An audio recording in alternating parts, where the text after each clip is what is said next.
Oh, hi. I forgot to put my microphone on. Isn't that funny? Good morning. Good morning. Good morning. I hope your weekend was good. Oh. Good morning. Good morning. Good morning. I hope your rest was good. Good morning. Happy Monday. How you doing? How's everybody doing? Uh, I hope everyone's well.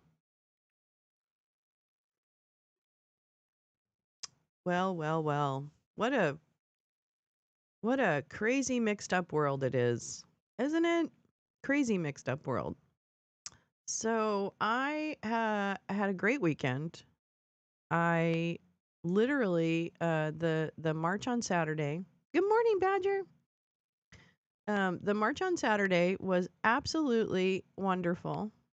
I can't believe I did the 2 hours in the suit and walking that way. I was really curious to see if I could actually march in the suit. And I can, as long as I have like a staked out space and someone to like Bobo was generally either in front of me mostly or to the side. And that was helpful to find like a land someone that also had eyes on you in case you were going to fall in a big hole. But thankfully I didn't fall in a big hole. I did some naughty trolling this weekend. I got a little bitchy in my trolling, so that was, I don't know. I don't know how I feel about that when I do that. Sometimes I just get so angry I have to say something. And I think maybe I shouldn't always do that. Maybe I should just like be nicer and smile more. Maybe I should smile more. Maybe people, maybe boys would like me more if I smiled more.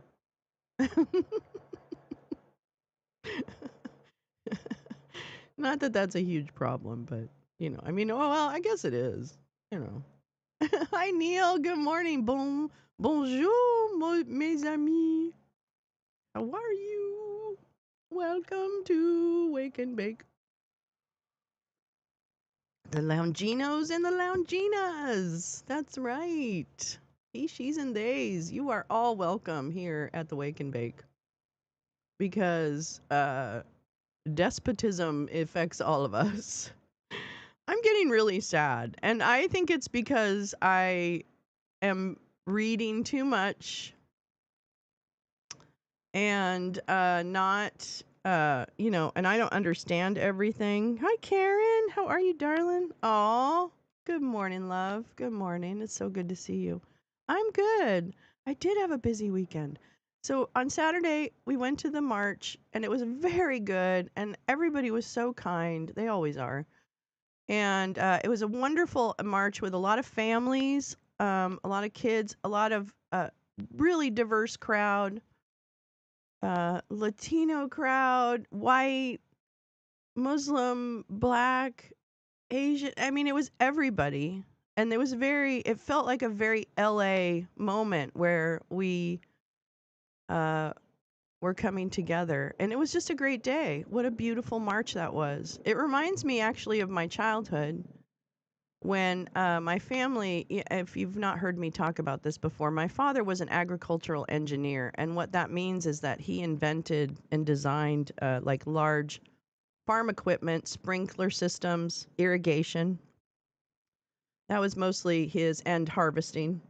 So he worked on those types of machines for most of his adult life as an engineer. And one of the things he got to know when we were living in California and he was working on that. Good morning. Good morning, Carla.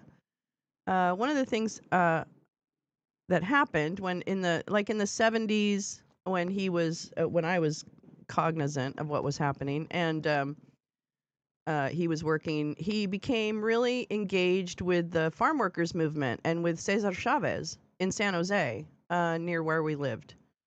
And so he became really involved with the AFL-CIO and the farm workers movement at that time. So as a child, I spent a lot of time at marches, at boycotts, and at gatherings of activists in San Jose around the farm workers movement. And at that point, it was like the great boycott and things like that.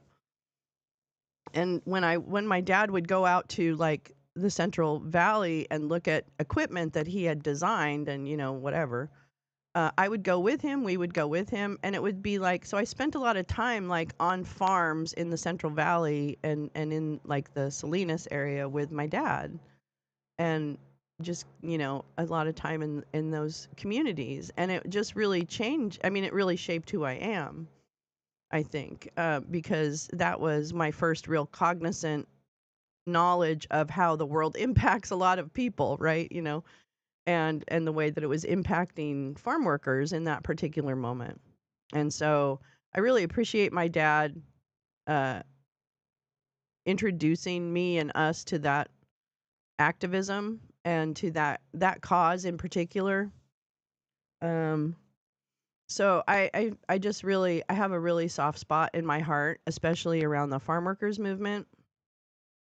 And so this felt very much on Saturday like the old days, like the 70s, when people and communities were really coming together to say, this is not okay, right? When you hurt one of us, you hurt all of us. And that's what it really felt like. And it was just one of the most beautiful feelings I think I've had in a long time. And that was really great. That was really great. So I'm looking forward to doing more of that and getting more involved in the protest part of it. But anyway, that's my little story for the weekend. And then yesterday, I cleaned a little bit of my room, and I'm trying to exercise because I feel like I'm too sedentary. So I'm trying to like march. I'm trying to like every day. I'm trying to do something that is intentionally around exercise, even if it's just like 10 minutes. Because I really need to. I need to lose a few pounds.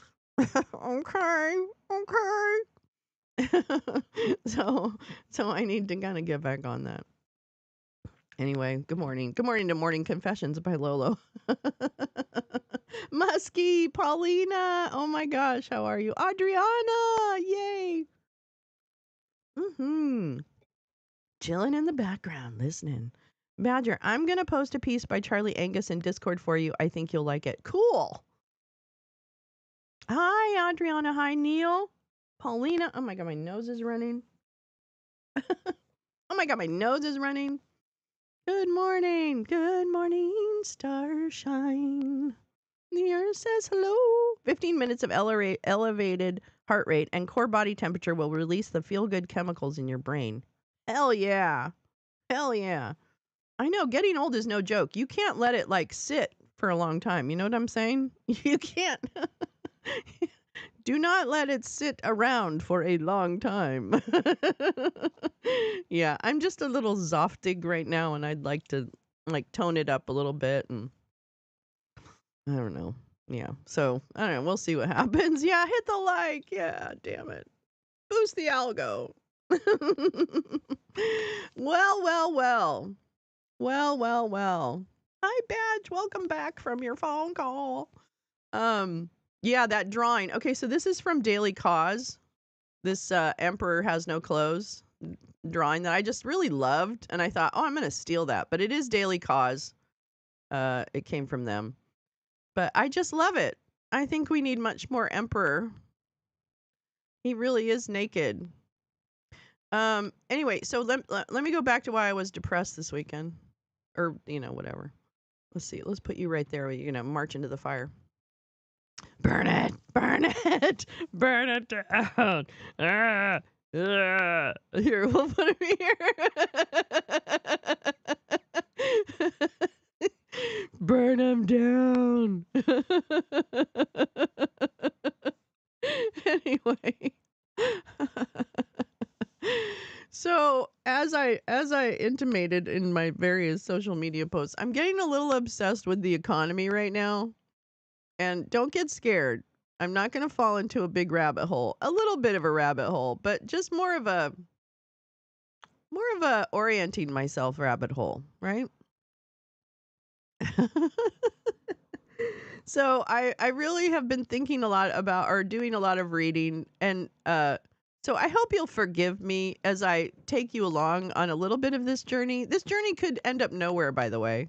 You know, you want to know that, right? You do know that about me. Is that I could start looking about something and then just get either tired of it or not understand it and walk away. So just know those two things are always possible.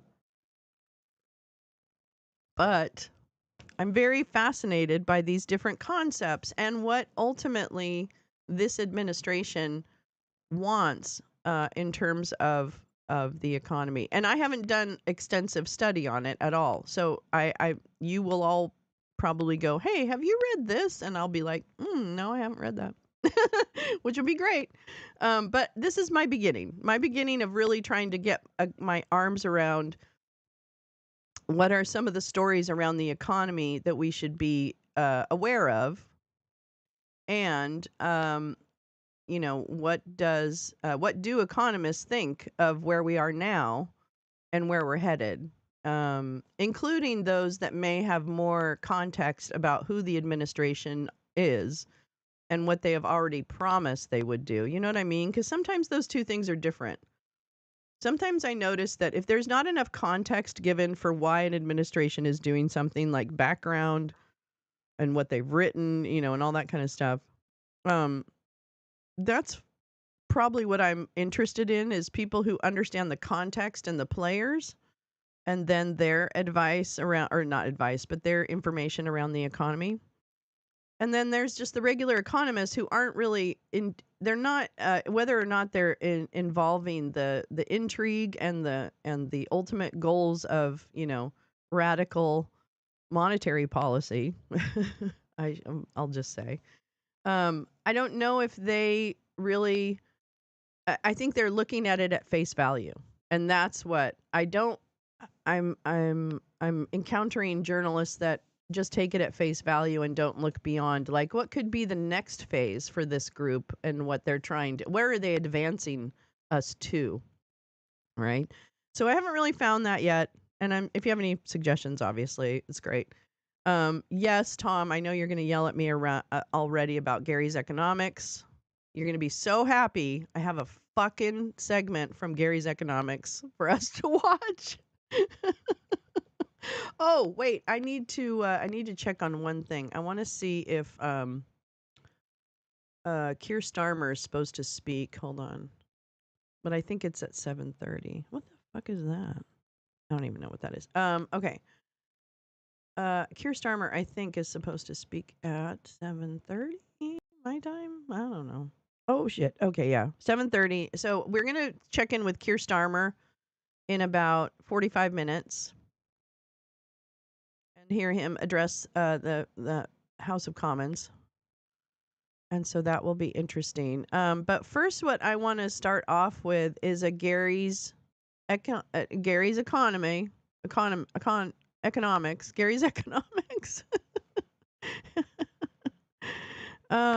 What is that? U.S. District Court to hear Trump arguments over consumer. Oh, what's this? Hold on. What is this? Consumer Bureau lawsuit. U.S. District Court. So can we listen to that? Hold on. Just let me look at one thing. Hi, Max. Oh, where's my typing? Where's my keyboard? Wait, what was I looking for? Consumer. What did she say? U.S. District Court. Consumer. U.S. District Court consumer. Let's see. U.S. District Court will hear arguments Monday. We can't listen to those, right? The Washington Federal Court. We can't listen to those. Let me just see. U.S. District Court. Do do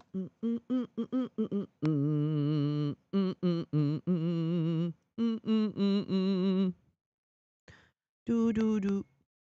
Do do do do do do do do do do. Courts, U.S. District Courts.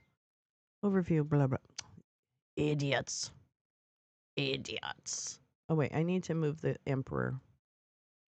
I need to move the naked man. Where's the naked man? Where's the naked man? Yeah, he is the naked man. Mm. Okay, you gotta move over. You gotta move right there. Okay.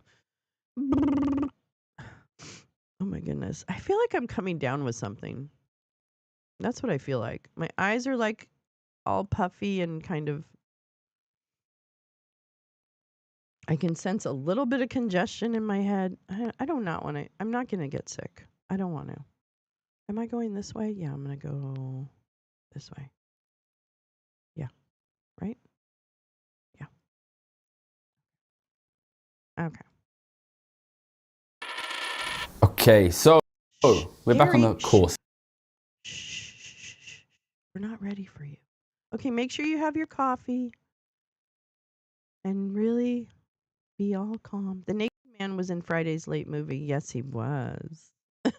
Yes, he was. I don't even remember the movie. Yeah, the vampires. I love that. Max has the best movies ever. Ever. Max, you have to create like your own film festival type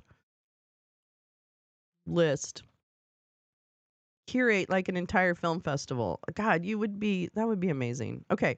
So I wanted to again, this is Economy Monday. Welcome to It's the Economy Stupid Mondays. Woo! I'm Lolo, your unknowledgeable host, who knows just a little bit of information, and that makes her extraordinarily dangerous. So check my facts, everybody. Media literacy. Oh, I got a new shirt from Etsy. Here's my shirt. Shirt from Etsy. Got a new shirt. I have my Fuck Putin shirt coming. Go to Etsy, get your independent artists, support your independent artists. It was time for a new t-shirt season. You know, as it gets warmer, I refresh some of my t-shirts. And so I got a Fuck Putin and this Abolish ICE one. So I'm pretty happy about it. I'm pretty happy about it. Okay. Let's see. Ah, no. Here we go. Okay. Okay, here we go. So I wanted to watch this Gary's Economics, which is about inequality is driving everything. It's from yesterday. It is 27 minutes, so we're going to hang in there for about a half an hour. This is a good idea. You know, smoke some weed, refresh your coffee, snuggle up, pull your puppy or your kitty or your bird or your snake closer, and listen to Gary tell us about inequality. I mean, I have deep concerns about where the economy is going and what that means for all of us. Let me just put it that way. I have deep concerns because there's already signs of a huge recession and other things, and that's why I'm trying to understand it before I just kind of freak out about it. You know what I mean? Like, I'm trying not to freak out about it and just be like, okay, so this is what I do. When I'm trying to not freak out about something, I try to research it and understand it so that I'm not freaking out as much. Because right now, I'm going to be honest with you, I'm freaking out. Well, not freaking out like I'm going to do something about it, just freaking out like, oh, I don't really, we're going to have to do this again. We're going to have to go through a huge recession. That really has to happen because these guys are so fucking dumb. You know, like, goddamn. What's going on with Canada? What's the Canada update? Any quick updates about the election on Friday? So we know that you got Doug Ford in Ontario as kind of the leading party is Doug Ford's party. Let's put it that way in Ontario, right? So, what are the feelings? What's going on? The odd MP interviewed in Canada, but the non-Canadian media seems to be focused only on Charlie Angus, right? Who's Charlie Angus? We're going to need to do a little Canada day here. Ontario got Doug Ford, right? He's in the majority for 4 to 5 years. Holy poop buckets. Wow. Is he as bad as I think he is? Like, he's as bad. I mean, I've seen him and he's an oaf. But He's like an oaf, right? Like, he's like just an oaf. He's just a goofball, right? No, apparently not. Okay. So I have a ton of articles. I have 1, 2, 3, 4, 5, 6, 7 articles to read this morning already, and Gal isn't even here. And Charlie Angus, he's an NDP MP from Northern Ontario mining country. And NDP is the orange, right? NDP's orange. Is that, oh boy, am I wrong? Is that because the CD, wait, who's Doug Ford? Which party is Doug Ford? The Conservative, right? CP. Hi, Lee. Popping in for a minute before my morning meeting. Hope all had a good weekend. Love you, Lee. I hope you had a good weekend. Sending good energy for your meeting. Fuck it up, Lee. Fuck it up. Do it. Make it happen.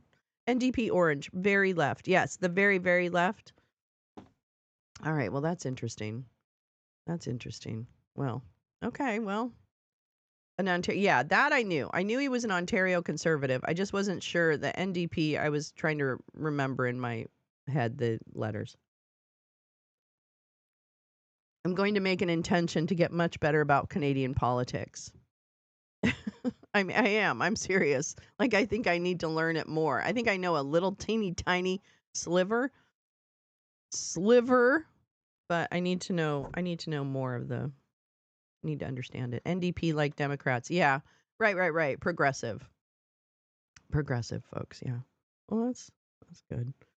Well, that's a good thing. Okay, so let's watch Gary and smoke some weed. Oh yeah, it's already on. Okay. Okay, bye. Again. So far we've had 3 episodes. Episode 1 was what is wealth?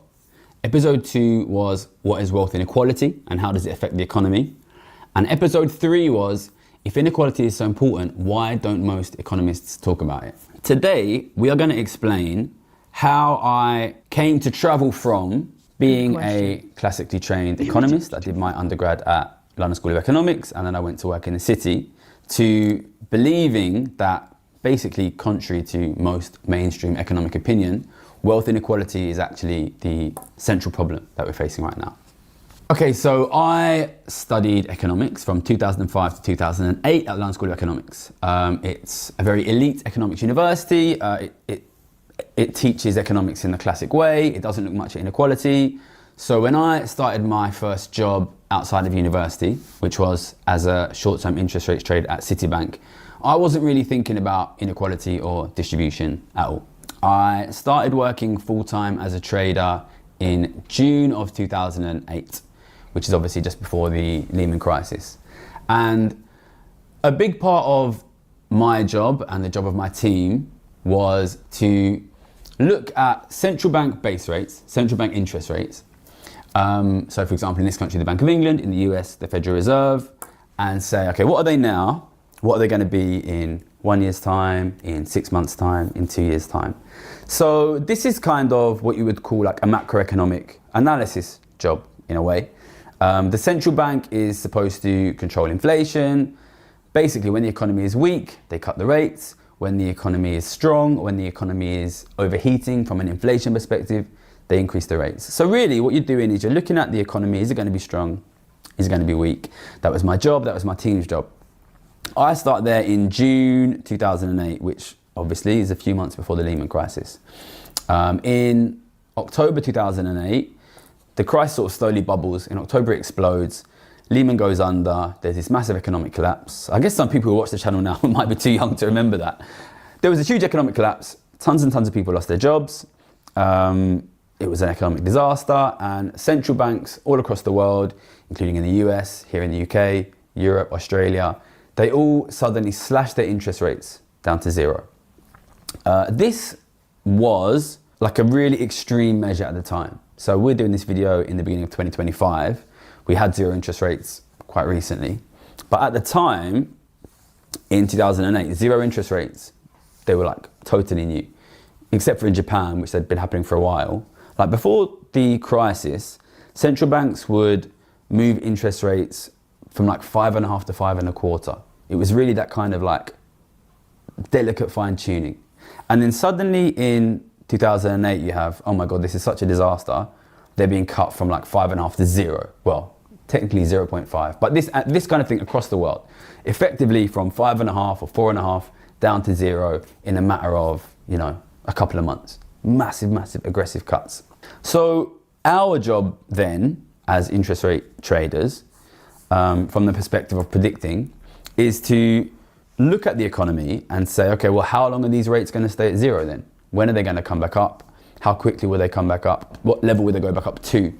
And at the time, because the interest rates had been cut so aggressively, and most of these traders are aware of the basic economic theory, probably worth covering what economists think here, right? So this response, which happened in 2008, basically the exact same response we had in COVID, right? Slash the interest rates, push the interest rates down. This is a very classic modern economic response, right? This is how modern economists want to manage the economy. It's all about interest rate management. If there's an economic weakness, you reduce the interest rates. And the economic theory is quite simple, right? Interest rates are lower. You're not making any money for saving. You can borrow cheaply. It's the same for businesses. There's no point saving money. You can borrow cheaply. Go out and spend. Go out and spend money. Borrow money, invest, build up your business, borrow and spend. It's free. It's super cheap to borrow. And bear in mind, right, before 2008, we would cut the rate from 5.5 to 5.25 and expect that to make like a significant difference, right? So we believed, and economists still do believe, that these small interest rate changes make a big difference to the economy. And during 2008, we had these massive changes. And the general economic consensus on that was, and still is, these stimulate the economy, but it takes a bit of time. Generally they like to say 18 months, a year and a half. It takes that sort of time for these interest rate movements to influence the economy. So when we had these massive interest rate cuts, everybody was saying like, oh my God, like this might be too much. We're going to see like a massive economic bounce back. We might see a spike in inflation. People are even talking about hyperinflation. And speaking now in 2025, I think you have to point out that a lot of this narrative was quite similar to the narrative during COVID, which is when you have these massive movements in interest rates, they're so economically stimulative that we are going to see like a massive bounce back. And people now might not remember the media during the 2008 crisis, but they'll probably remember media saying during COVID, we're going to have a roaring 20s, there's going to be all this pent up demand. In a lot of ways, it was quite similar. People were saying these massive moves in interest rates will cause massive economic stimulus.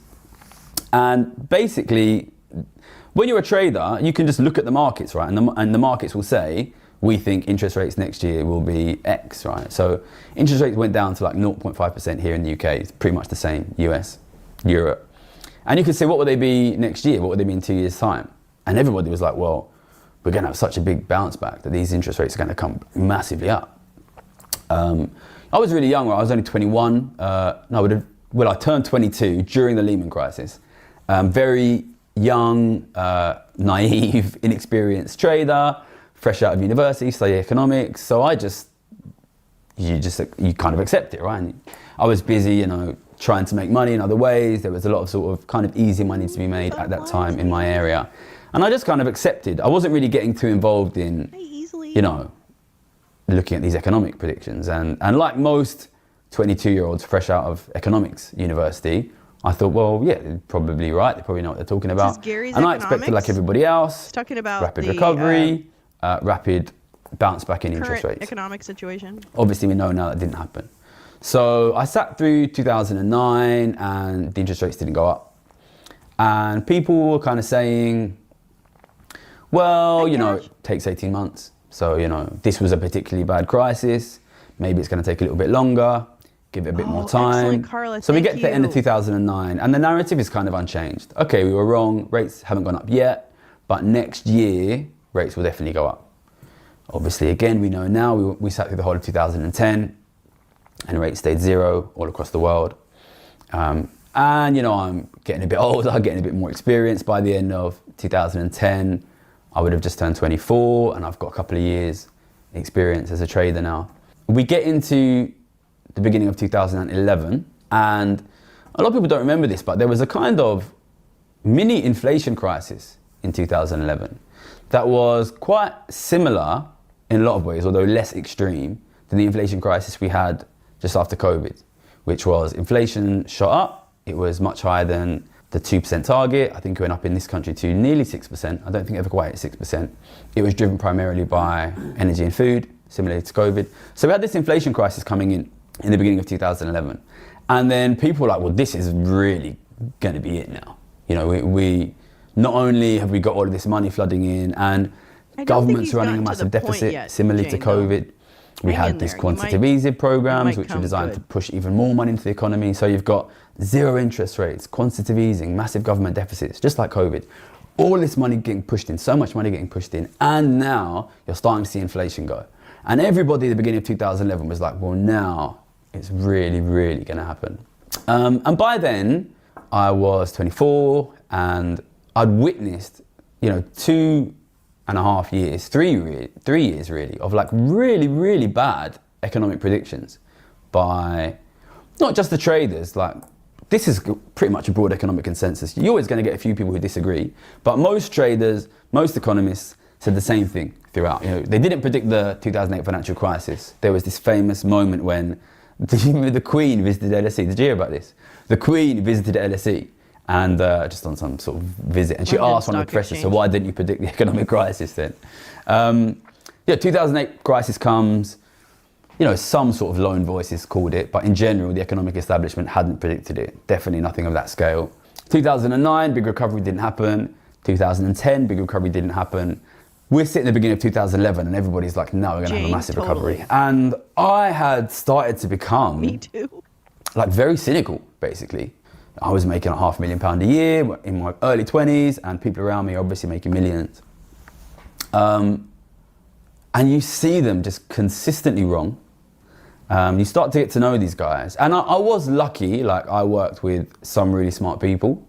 But the majority of the people on the trading floor, to be honest, these are just basically guys from rich families. And I think if you come from a rich family, it's kind of the norm to end up at elite university and get a job like something on the trading floor. So, you know, you sit there 2.5 years, you start to realise, like, actually, most of the guys making these calls, the economists, the traders, and they're consistently wrong. They've been wrong here for like 3 years.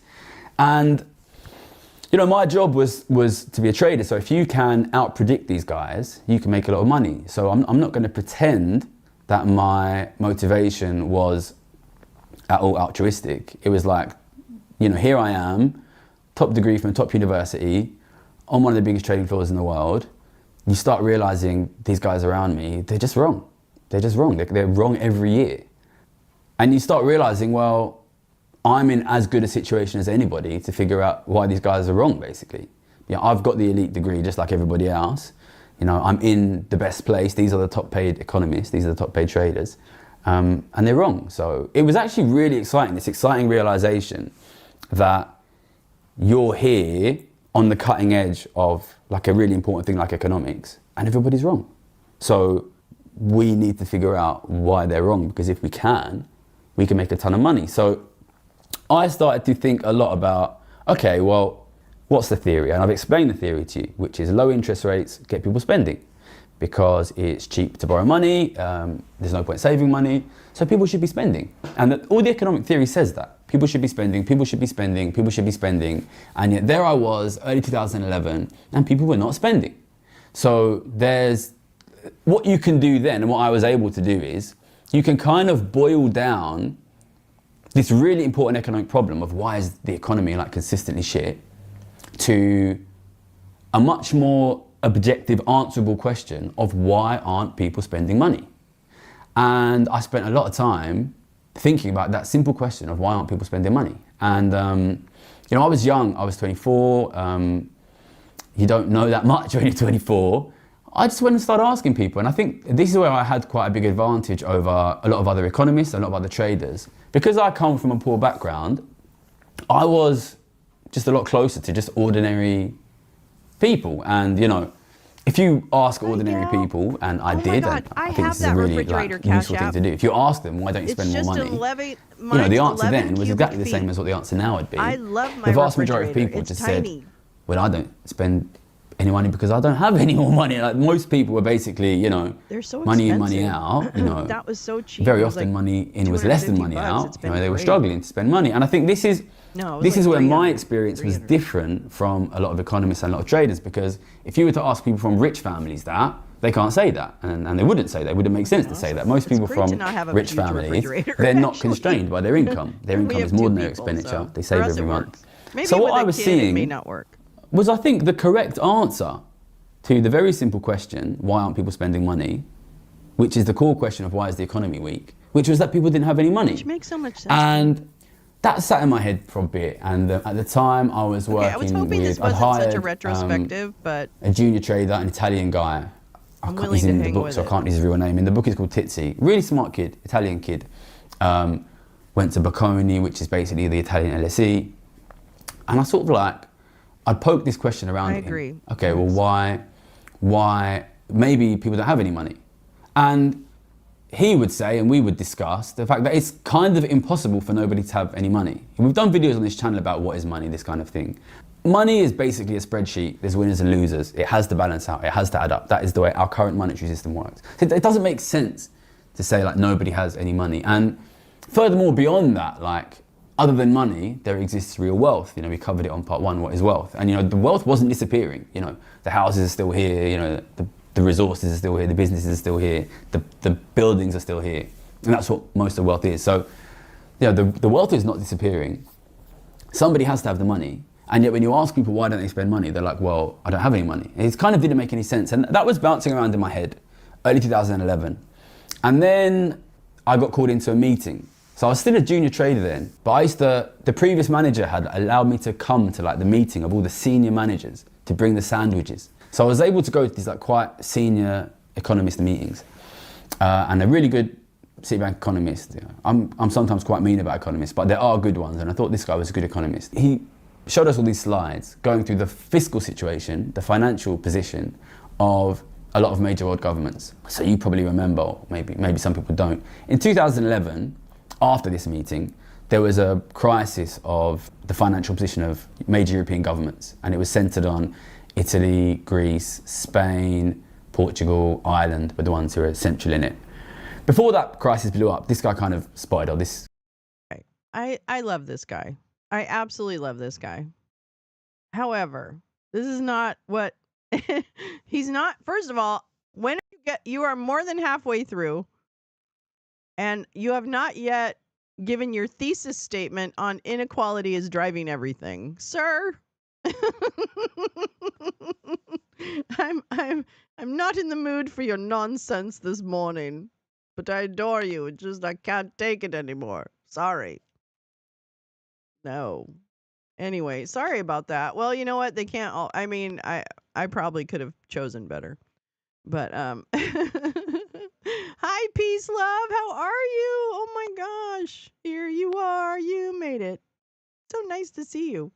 In about what time is it? In about 20 minutes, we're going to go to Keir Starmer addressing the House of Commons.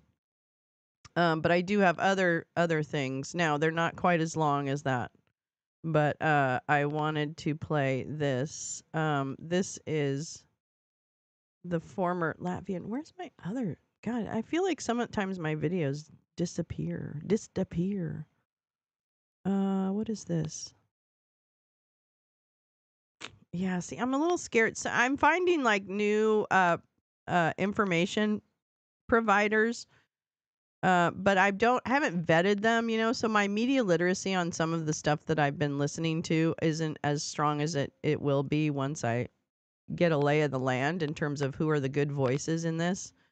I'm struggling with whether or not I want to play that. Okay, well let's stick to more. Oh no. Well, I mean, the government's one big pyramid scheme. If you ask. Shut up. Pressure. The pressure is. Shut up. Not you. I mean, you know. Not you, sir. Okay, this was from yesterday? Yeah, I think I pulled this in 10 hours ago, so not that long ago. This is the Latvian, former Latvian prime minister as France 24. So I just thought it was 4 minutes. A little curious about this. It's extremely important. This could be a very big game changer. We know that for years, US presidents, starting with Obama, have been saying Europe needs to invest in its own defense. Finally, it seems that Trump is getting the message through. It's viewed maybe as a little bit of a panic situation, but we know that Europe responds, for better or worse, best under pressure. The pressure is on right now, and European leaders are rising to the challenge. And this is very good news indeed. NATO as an alliance needs to stick together, but what the US needs is a strong European partner in NATO. We're a wealthy continent. We can afford our own defense. It seems that the signals are finally being heard, and the actions are finally going to be taken. If I go through and look at this list, we see the faces in the family photos, it's called there. Keir Starmer, Emmanuel Macron, Olaf Scholz, Mette Frederiksen of Denmark. We have Giorgia Meloni there of Italy, Dick Schroef of the Netherlands. We have the Polish, Spanish, Turkish, Finnish, Swedish leaders, Romania, Czech Republic, no Latvia, no Estonia, no Lithuania. Talk us through, and I believe they're being represented, but talk us through whether it matters that there is no voice from a leader there today in the Baltics. I think it does matter. We in the Baltics and Latvia, we perhaps know and understand and have been analyzing Russia maybe a little closer than many of our other European colleagues. So we're a direct neighbor. We feel the threat very much throughout our entire history. So our participation at the table would have been, I think, very fruitful. I'm personally somewhat surprised because a couple of years ago, when I was still prime minister, I was basically always present at all of the key meetings as the war was starting to unfold. In meetings with the German chancellor, with the French president, also, of course, with the British prime minister. So this is, it's somewhat disquieting, and I certainly think that the European allies should involve the Baltic leaders. We in the Baltics can bring to the table very good understanding of Russia. And as a reminder, in the Baltics, in Latvia this year, my country is spending 3.5% of GDP on defense. Next year, it will be 4%, and then moving up to 5% in a couple of years' time. So we put our money on the line, we invest in our defense, and we have lots of expertise that can help our partners indeed. I heard a line, I spoke to a European source, the EU in Brussels today. One of the views, and again, it's not Brussels hosting that, it's the UK, was that because of the alacrity, having so many voices in the room, up to 30 leaders perhaps, rather than 20 leaders, the speed of decision-making takes far longer. And if you're having potentially similar reflected views, therefore everybody has to speak, it's easier to be represented. But I'm sensing from what I've just heard, that's not an argument you buy. Well, look, of course, 20 people around a table is more difficult than 5 people around the table. That's very clear, much more, and 30, etc. But things are happening at a very rapid pace. What I would expect is that the Baltic leaders would be involved in future rounds and also in, shall we say, the semi-rounds, because the discussions will be going on. The good news is that everyone around the table in London today is on the same page, together with the Baltic countries as well. So the important thing is that in Europe, and what's very important here to note, it's not the European Union. It is Europe that is European NATO allies that are coming together. And when European NATO allies are united, we actually are a tremendous power in the world. We just have to realize that power, get ourselves organized, and make sure that everyone is investing in their defense, as the Baltic countries are, as Poland is. Well, I mean, the government's one big permits. Shut up. That was on my watch list. That's why it came up right away. Sorry about that. Let's see here. So I thought that was interesting. About the Baltics not being at that. I think that is kind of a dumb I don't know why that would be, you know, something that something that would make the news. But all right, let's see. Can we trust the U.S. With security intelligence? Oh my God, Muskie. I just think, I don't know. I'm really trying to catch up with what it means for us to have switched sides, basically. I mean, just to keep it simple, I don't want to oversimplify it, but just to the degree that when the U.S. government leaders, supported by a Congress and a Supreme Court, what is possible for them to do? And what are, is it true that they would send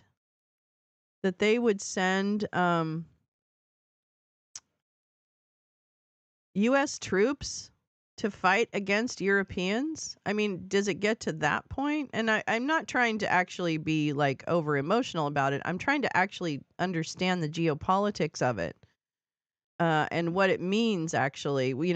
How does something like what we're doing right now manifest? Or does it not get to that point? And there's because I don't sense any. I don't know if there is effective pushback from within the government that can happen. And that's what I'm not assuming there isn't. I'm just saying I don't know what that looks like either. I don't know what resistance at the congressional level looks like that would be effective. You know what I mean? I just feel like this is very unknown territory. And I'm trying to think of it as like, what about, yeah, well, and I wanted to talk about that, Gal. Like, what is the sense? What is the anecdotal sense in the military right now, from what people have heard about, let's say perhaps the decision comes down that troops, I mean, there's 3,000 troops being sent to the border of Mexico right now. That happened yesterday.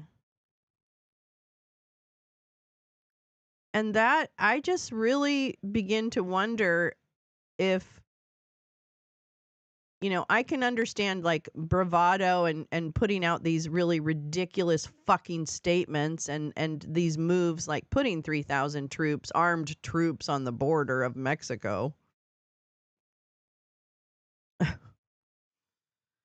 And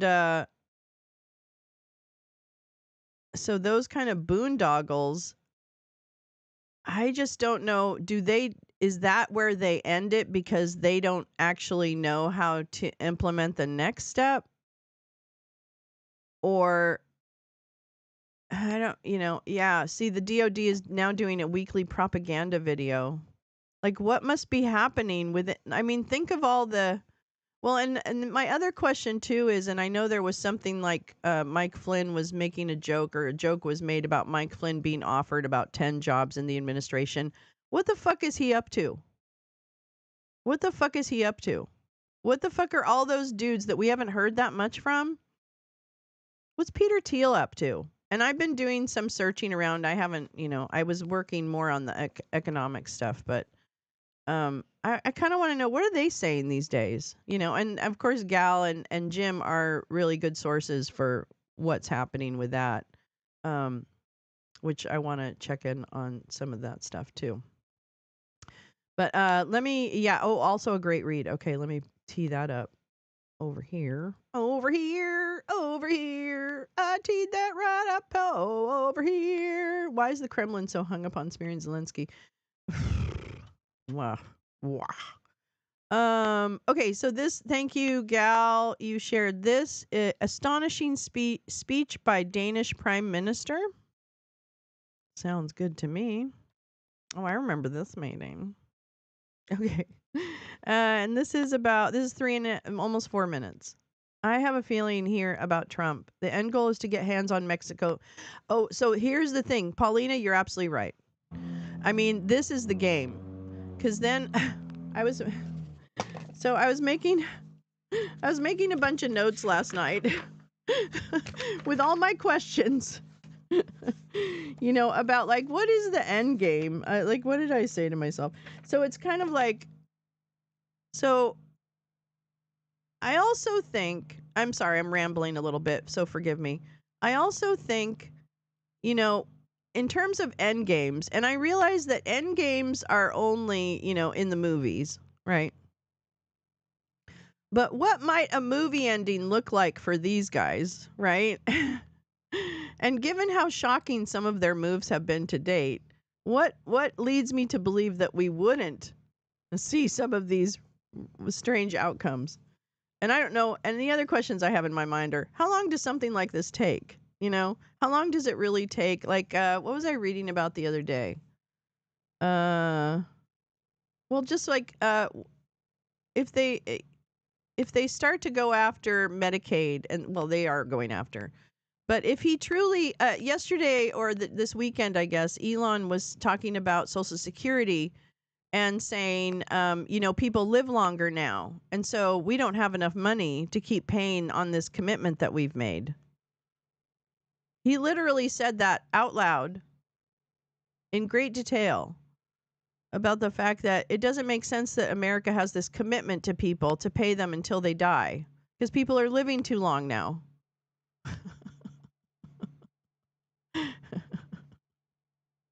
Without being productive members of society.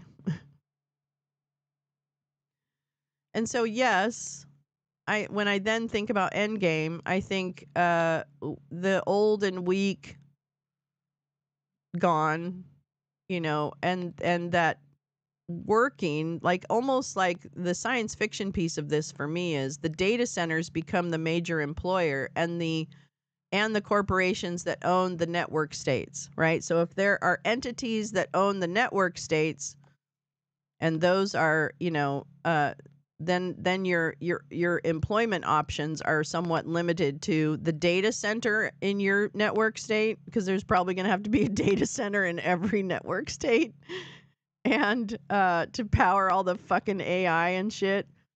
And then have AI and other things, robots, do the manufacturing and the other stuff, right?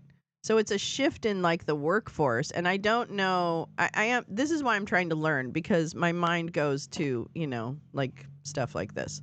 So I really am trying to like temper my imagination with learning. Hence the birther movement, right?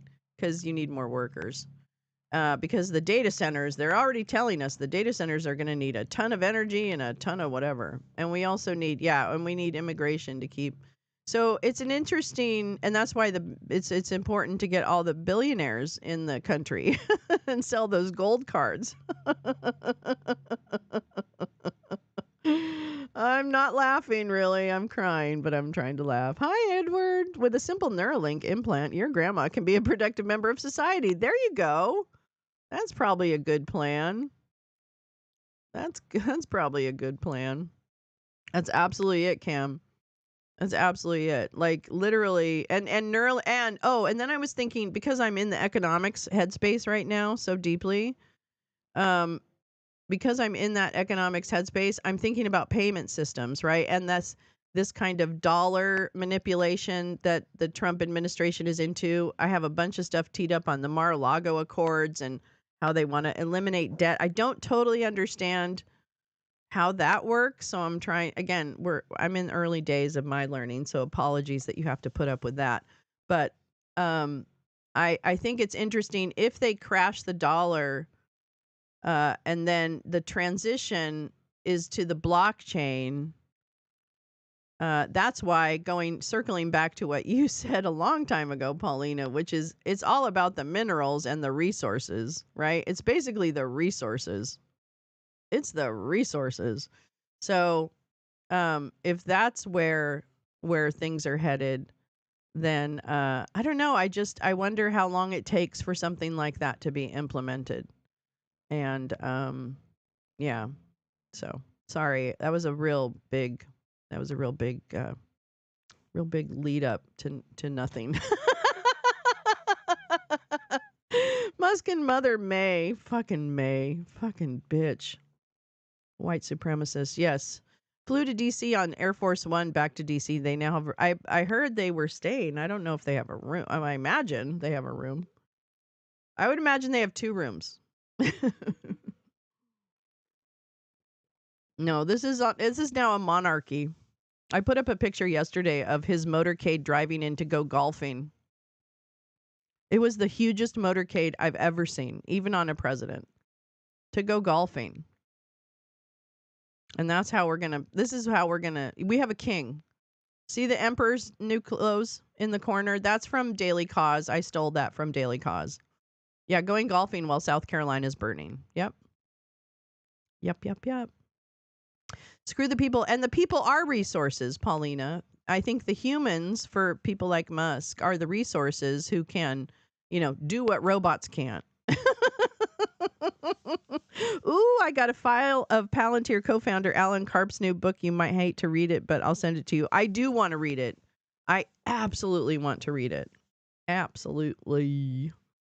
All right, let's do this. I want to make sure. Oh, we've only got 4 minutes. This is perfect. We're going to play this right now. Say that we are in a time when there are no heroes. They just don't know where to look. So it was said many years ago. And dear friends, today gathered here in Kiev, we don't have to look very far to see the heroes of our time. Dear Volodymyr, you and your countrymen have been fighting now for 3 long years, a full-scale war of aggression started by Russia. You have defended not only your own country, but all of Europe. And I believe that none of us present in this room are able to put into words how grateful we are. But then we can show it in action. And therefore, I have 3 key messages today. Firstly, I strongly urge every European country to increase support for Ukraine. Not tomorrow, but today. Remove all self-imposed red lines, scale up military and financial assistance, and support production directly in Ukraine. Conditions for peace are to be set through strength, and I think that is the single most important task for Europe right now. Secondly, a ceasefire without a sustainable peace will cause a lot of danger to all of us. It will give Russia room to rebuild and to rearm and to relaunch an attack on Ukraine or another European country. I have never believed that this war is primarily about Ukraine. You are paying the price for it, but this war is about Russia. It's about the imperial dreams, and therefore I find it very difficult to trust Putin and to trust Russia. And it goes without saying that nothing should be negotiated without Ukraine, not only at the table, but in the center of the table, of course. Thirdly, we need to ensure Ukraine has a real and strong security guarantee. NATO membership is, of course, the strongest security guarantee. It is the easiest way forward, it's the cheapest way forward.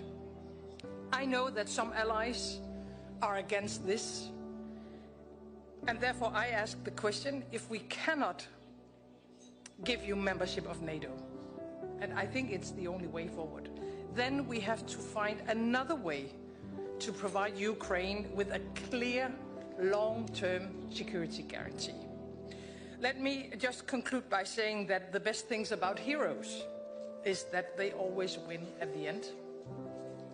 And if they aren't winning, then it's not the end. I said to you 3 years ago that Denmark stands with you all the way, and we will never go away from that point of view. We have to stand with Ukraine, and we have to stand with our continent. Therefore, I think we have to scale up as Europeans. We have to speed up to be able to protect ourselves and deter when it comes to Russia. Agents. These include unacceptably... Be enough. It's simply not enough. My guess is that we have a couple of months to take all necessary decisions. Otherwise, we'll be too late. And being too late cannot be the conclusion. So it's time to stand up for Ukraine, and it's time to stand up for Europe. Slava Ukraine. That is really good. Okay, Keir Starmer is on the The House of Commons is doing their thing. We're doing our thing. Unacceptable long delays for repairs. Order! As soon as possible, introduce the provisions of the Leasehold and Freehold Reform Act that allow us, as I said, to bring in transparency around service charges to allow leaseholders to better challenge unreasonable increases, and we do intend to strengthen the regulation of managing agents. Thank you, Mr. Speaker. Thank you. On the 8th of February, the court, a Grade 2 listed landmark in Chorleywood, my constituency, burnt down in mysterious circumstances. I did meet with the 3 local councillors on Friday, Councillor Cooper, Hearn and Reid, to discuss this. Without requiring the Minister to comment on this specific case, will she confirm that where listed buildings are destroyed without permission, there should be a presumption that they are rebuilt brick by brick as they were before the destruction? Minister. Well, Mr. Speaker, I'm sorry to hear about that particular case, and I'm happy to meet with him to get the details, but absolutely, listed buildings are a very important part of our landscape. Thank you, Mr. Speaker. At nearly every single one of my advice surgeries, leaseholders in Stratford and Bow have told me appalling stories of disrepair, high service charges and no accountability from management agents, years after broken promises of reform by the Conservative government. I'm pleased about today's announcement on leasehold reform. No, I don't like a Grace suit. I don't care who's. But can the Minister give my constituents concrete action on what existing leaseholders can be assured of? Minister. Mr. Speaker, the publication of the Commonhold White Paper today does mark the beginning of the end of the feudal leasehold system. We are going to succeed where the previous government failed and bring that system to an end, but we are absolutely determined to provide immediate relief for leaseholders suffering from unreasonable and unfair charges at present. Question, Nick Mohammed. Thank you, Mr. Speaker. I rise to gently follow up on a critical request for urgent help that I made in November last year. In September 2023, Kirklees Council... I think we're going to go ahead and just keep an eye on this to see when... Not that I don't want to hear about all their leasehold issues, okay? Don't come at me, all right? Ooh, I'm very excited about... Oh, sorry. Well, we'll go here anyway. This is the book. The Technological Republic. The Hard Power, Soft Belief, and the Future of the West. Interesting. Oh. Wow. Well, look at that. Yeah, well, I would have complained about his suit. I don't care. I don't care what happens. I would have complained. Okay, I'm going to put this in the corner. Ah, not that way. There we go. I don't know. It's hard to tell what's happening. These Brits, they're just all over the place. What are you guys doing now? Oh, they're being quiet. Oh, this might be, they're getting ready for it because this, okay, hold on. Never mind. They cut the sound, so they must be getting ready for... We now come to the statement on Ukraine. I call the Prime Minister. Thank you, Mr. Speaker. Less than a week since I called on this House to show the courage of our predecessors, we see clearly before us the test of our times, a crossroads in our history.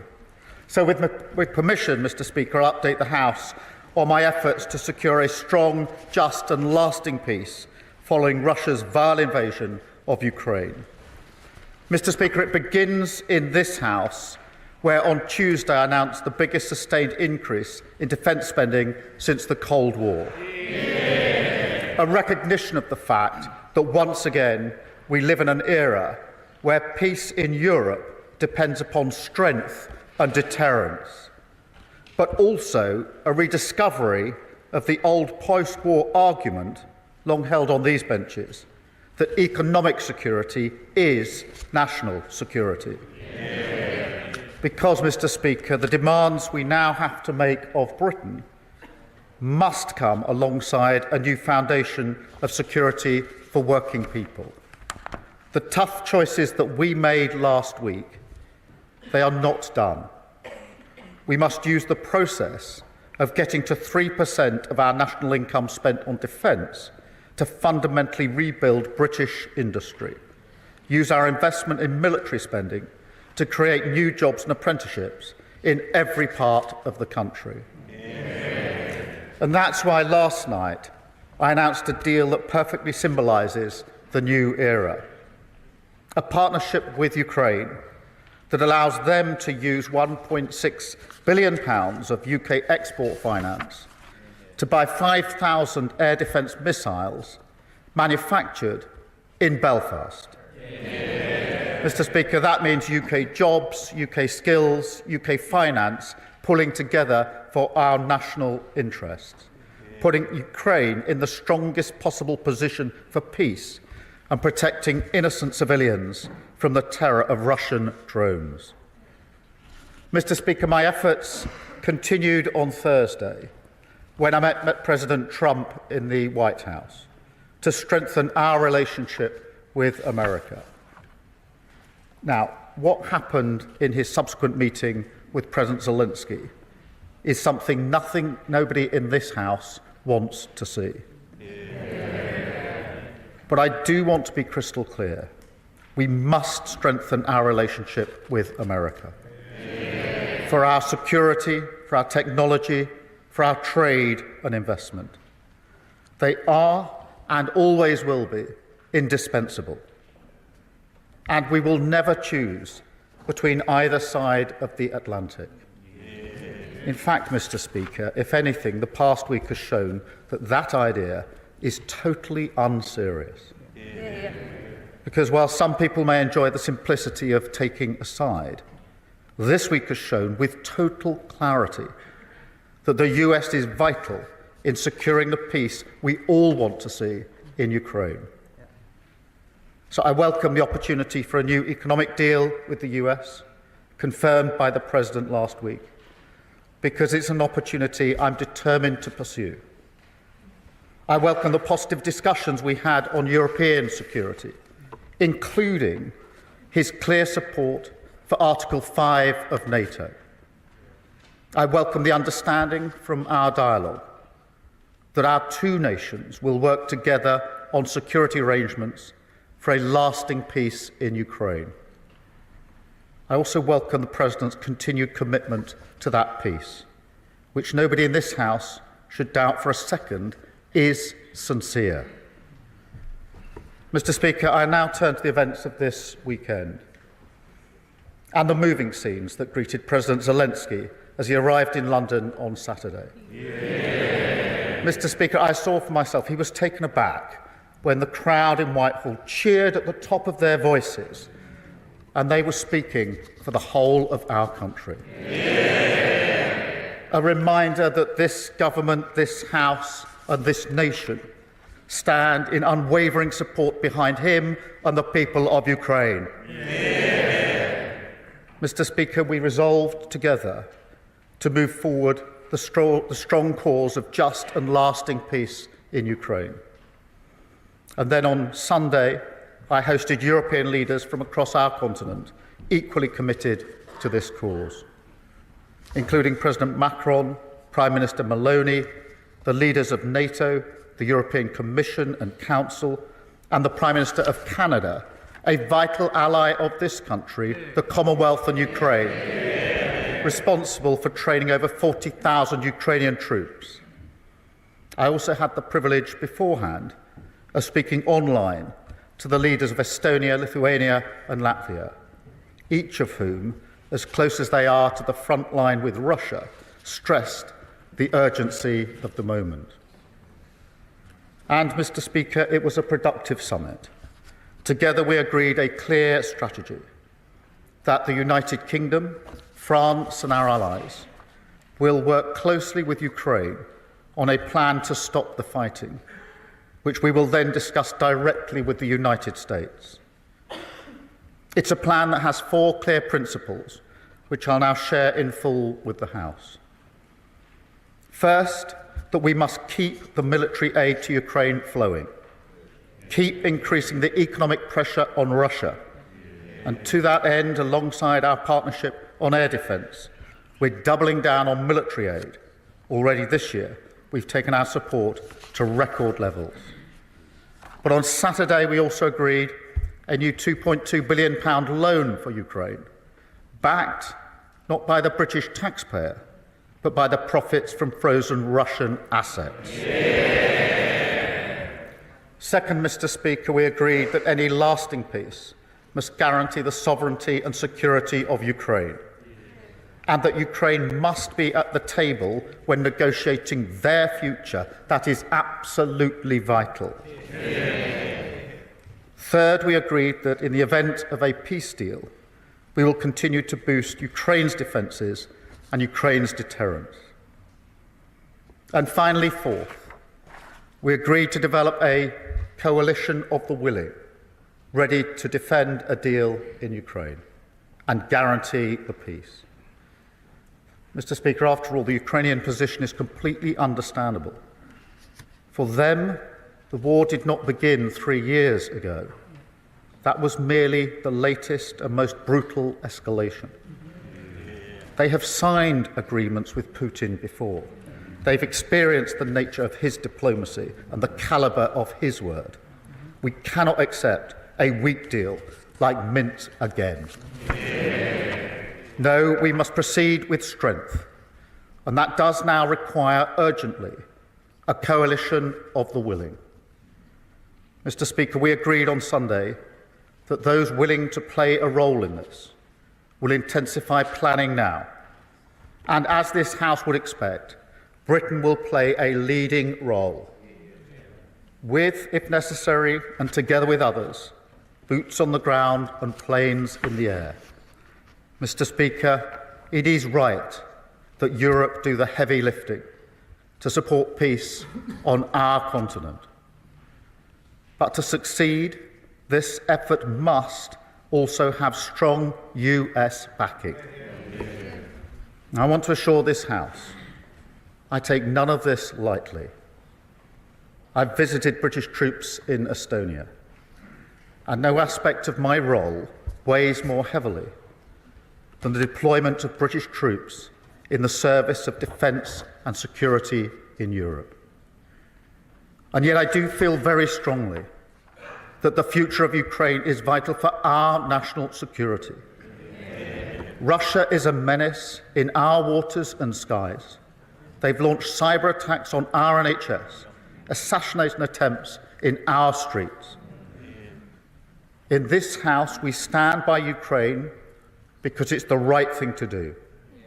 But we also stand by them because it's in our interest to do so.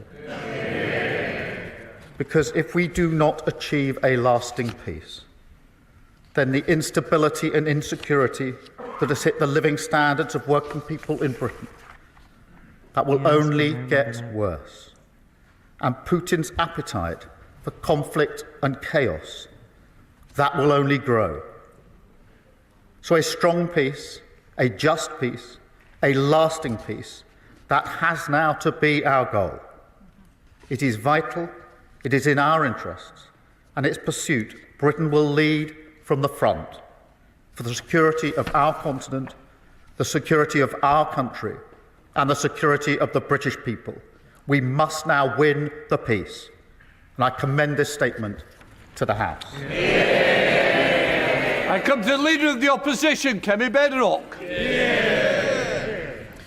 Mr. Speaker, I thank the Prime Minister for advance sight of his statement and also for our conversation earlier today. The United Kingdom is a free, democratic and sovereign country. We recognise that Ukraine is fighting for her survival and fighting to have the same freedom, democracy and sovereignty which all of us here enjoy. That is why both the opposition and the government are fully committed to supporting Ukraine and President Zelensky.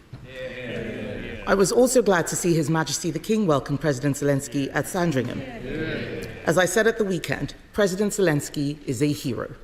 He is a symbol of the bravery of the Ukrainian people.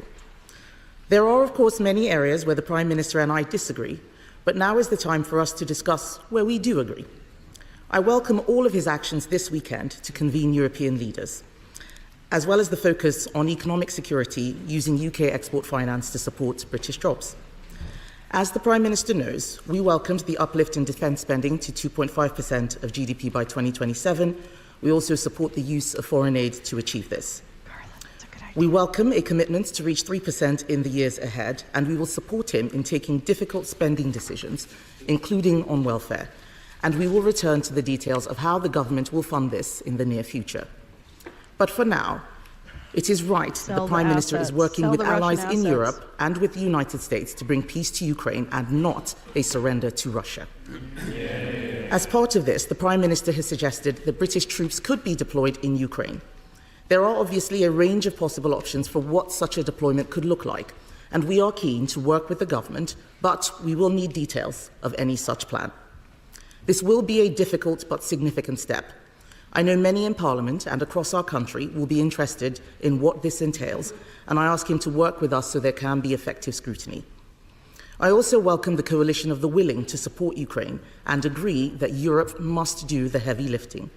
So can I ask the Prime Minister to update us on what European and other allies are willing to offer towards this coalition? Can I welcome the use of the proceeds from frozen Russian assets to support Ukraine, and ask the Prime Minister if he has plans to go further and use the frozen assets themselves? Can I ask him for an update on the government's sanctions on Russian-linked individuals, and for confirmation that such sanctions would not be lifted in the event of a ceasefire? Can I ask the Prime Minister to update us on the steps he and other allies are taking to ensure that Ukraine is at the negotiating table for any peace plan, and what he thinks can be done to heal the rift with Washington? As the Prime Minister referenced in his speech, the Minsk agreements of 2015 failed to stop Russian aggression and ultimately did not return Ukraine's territorial integrity. His second principle is that any lasting peace guarantees the sovereignty of Ukraine.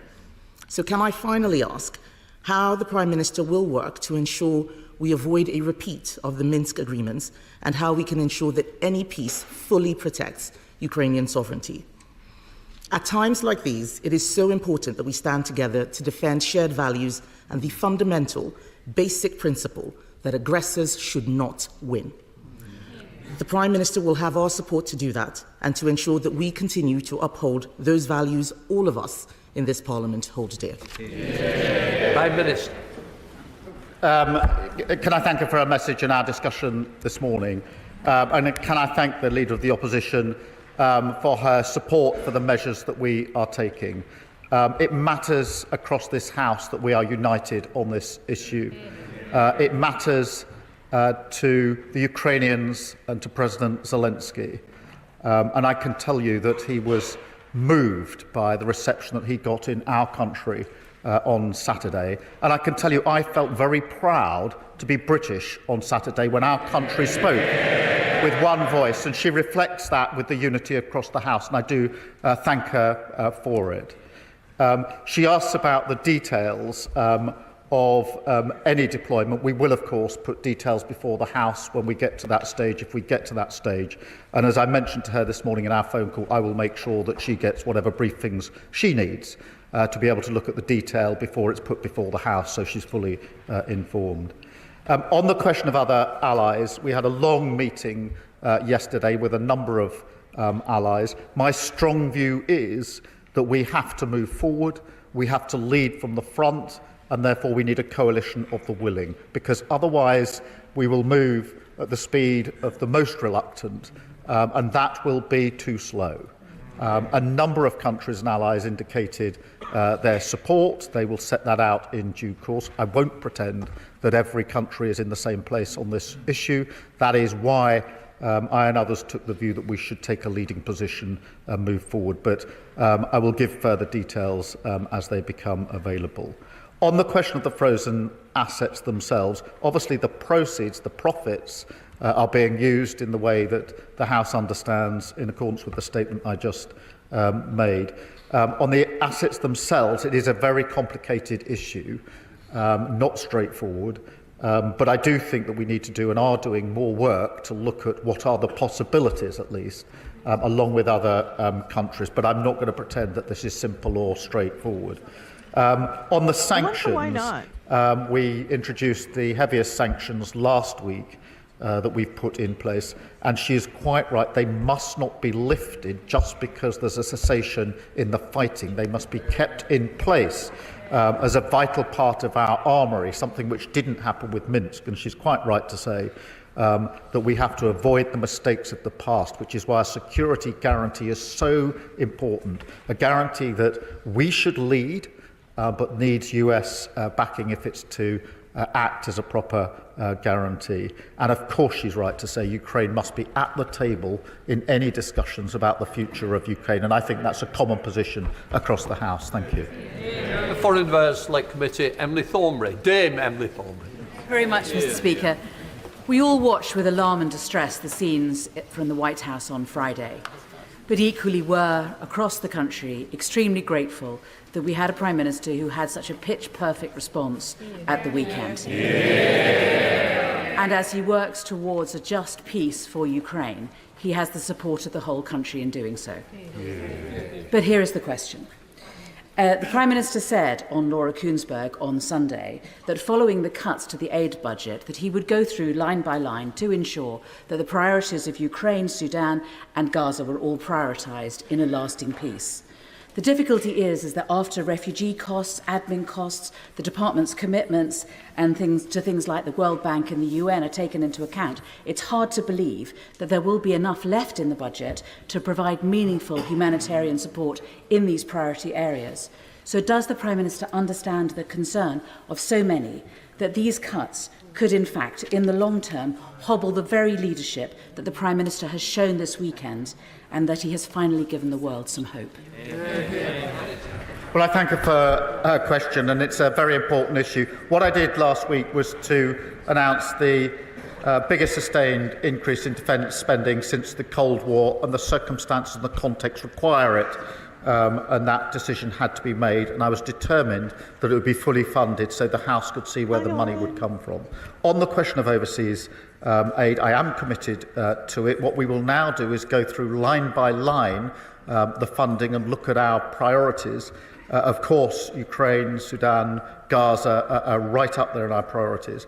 But I also want to work with others and across the House, if we can, at other ways of raising money and finance for development and aid overseas. I saw the President of the World Bank on Friday to have that very discussion and want to have that and mentioned it in my discussions with other countries this weekend, many of whom want to join in attempts to find other ways to leverage money, particularly from the private sector, where states can't do it in the way they might want to just at the moment, and that's the approach that we will take. Leader of the Liberal Democrats, Sir Ed Davey. Mr. Speaker, I'd like to thank the Prime Minister for advance sight of his statement.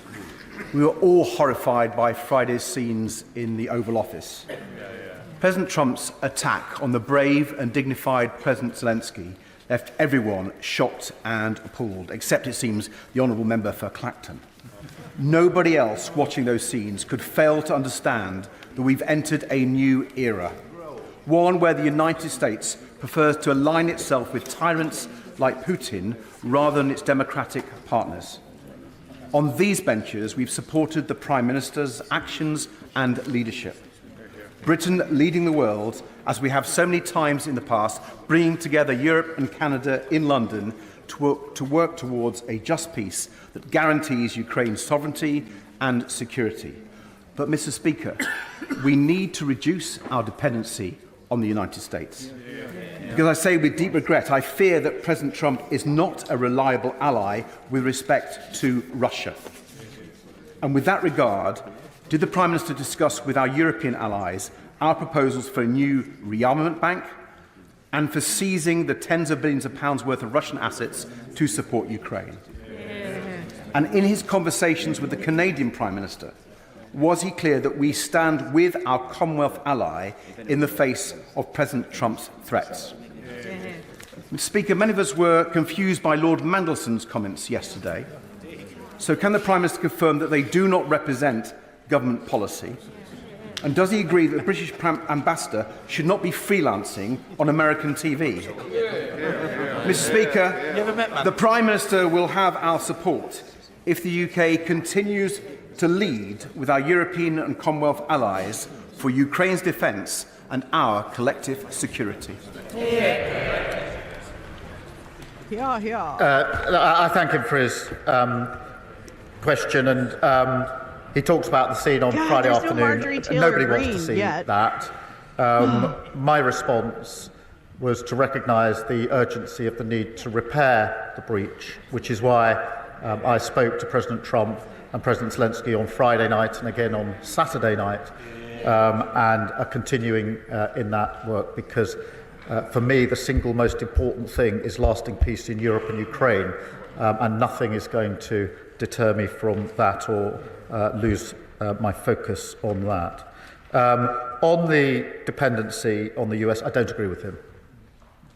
The US and the UK have the closest of relationships. Our defence, our security, our intelligence are completely intertwined. No two countries are as close as our two countries, and it'd be a huge mistake at a time like this to suggest that any weakening of that link is the way forward for security and defence in Europe.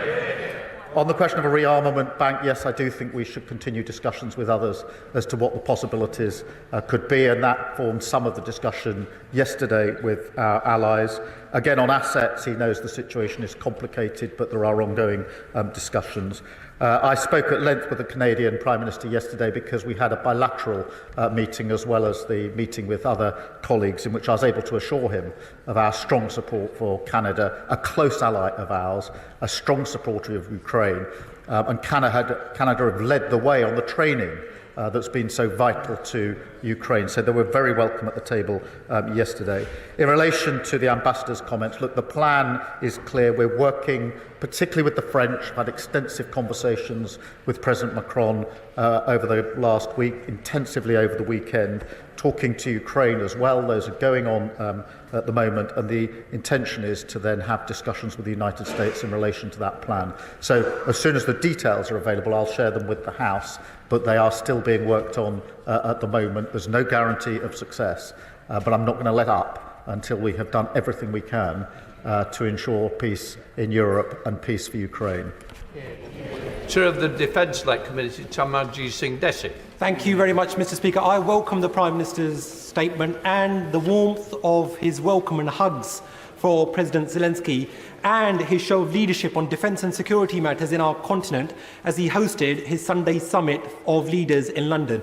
Can the Prime Minister, my right honourable friend, assure the House that in our pursuit for a just, lasting peace, that he will do his level best to convince President Trump to provide security guarantees for Ukraine, and that he will convince those NATO allies not spending 2% on defence to step up to the plate and do much more? Macron. Well, on both fronts. Firstly, yes, of course, I'm talking to President Trump about security guarantees. That formed a large part of our discussion on Thursday and our subsequent discussions. I think it is right that Europe does the forward-leaning on this, that we have to do more on security guarantees, but it does need a US backing to those guarantees, and that is the very discussion that I'm having. On the question of spending, I think that across Europe, in this era, we now have to step up on capability, coordination and on spending, and that did form part of our discussions yesterday. James Cleverly.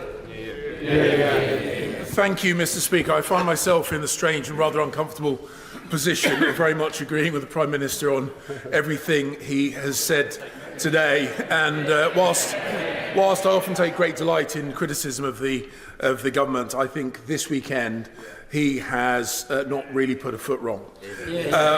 But he does need to go further. The small increase in defence spending that he announced was welcome, but fundamentally we do need a gear shift on this. I would echo the points made by my right honourable friend, the Leader of the Opposition, that when, and it will be when not if, he has to make some really difficult decisions about balancing defence spending against domestic expenditure, that we will not try and play politics, that we will support him, because we need to send a message now to our friends in Ukraine and to potential aggressors around the world that we take our defence, the defence of our values and the defence of our friends seriously. This feels a little more well, serious. I thank him for the unity across the House, and he's absolutely right. It sends a message to those who want to challenge our values when they see this House united on either Ukraine or on defence spending. And we have to face this era with confidence and with unity across this House wherever we can. I'd invite him. It's been good to have him agreeing with me. We should do this more often. I think so, Mull. Thank you, Mr. Speaker. I'd first of all like to thank the Prime Minister for the leadership he showed pulling together all our allies yesterday in London and acknowledging the bravery and sacrifice of the people of Ukraine. I was in Ukraine last week. I met with the Mayor of Kharkiv, a frontline city of 2 million people undergoing daily attacks and blackouts from Russian forces. He told me that they had a power project that had been cancelled at short notice, funded by USAID, generating 11.2 megawatts, which would shore up their energy pipeline. Now, where others have stepped back, will we step forward and support projects like that, either from Russian assets or our own aid budget? Well, the whole power supply is hugely important in Ukraine. Let's face it, power and energy has been weaponized by Putin. That is why he's attacking the power supplies to communities across Ukraine. And of course, we will work with them to ensure they have the security and the power supplies that they need as we go forward. Fellow of the House, Edward Lee. Our enemies should know that our Prime Minister has 100% support from us. I noticed in Moscow they're referring to the small size of the British Army. Perhaps the Prime Minister could remind them of what the Kaiser said in 1914 about the contemptible little British Army. And will he tell the President Putin and other tyrants that our army, the most professional in the world, is quite capable of giving as good as it gets? But to continue the historical illusion, as in 1939, if we do stand up to the mark with the French, it's best to have a security guarantee from the Americans. Well, I thank him for his unity, because that is really important. And I think I speak for the whole House in saying we're very proud of our armed forces in everything that they do. They are at the leading edge. They're playing a key part in Ukraine, and they will continue to play a key part in the security and defence of Europe. Dr. Rosanna Allen-Carr. Oh, thank you very much, Mr. Speaker. Can I congratulate the Prime Minister on bringing European leaders together at the weekend and for setting the record straight with JD Vance on the issue of free speech. President Zelensky is resilient and brave, just like the nation that he represents. And in the second week of the war, when I went to Ukraine with my medical team, we could see firsthand that there was absolutely nothing that the Russians will not do. So can the Prime Minister promise that our support will not waver, and he will continue working closely with our European allies to make sure that we bring about peace in Ukraine? I can give her that assurance. We will not waver. We will work with our allies. Madeira Wilson. I love that. Thank you very much, Mr. Speaker.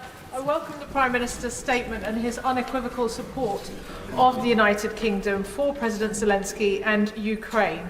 But in view of his cuts to the aid budget, but also with the eyes of the world focused on Zelensky, Ukraine and Russia, could he please reassure the House that he will not forget about the Middle East, and in particular the decision by Netanyahu's government to block aid to Israel, and what representations is he making on behalf of the government to reverse that? It's a breach of international law.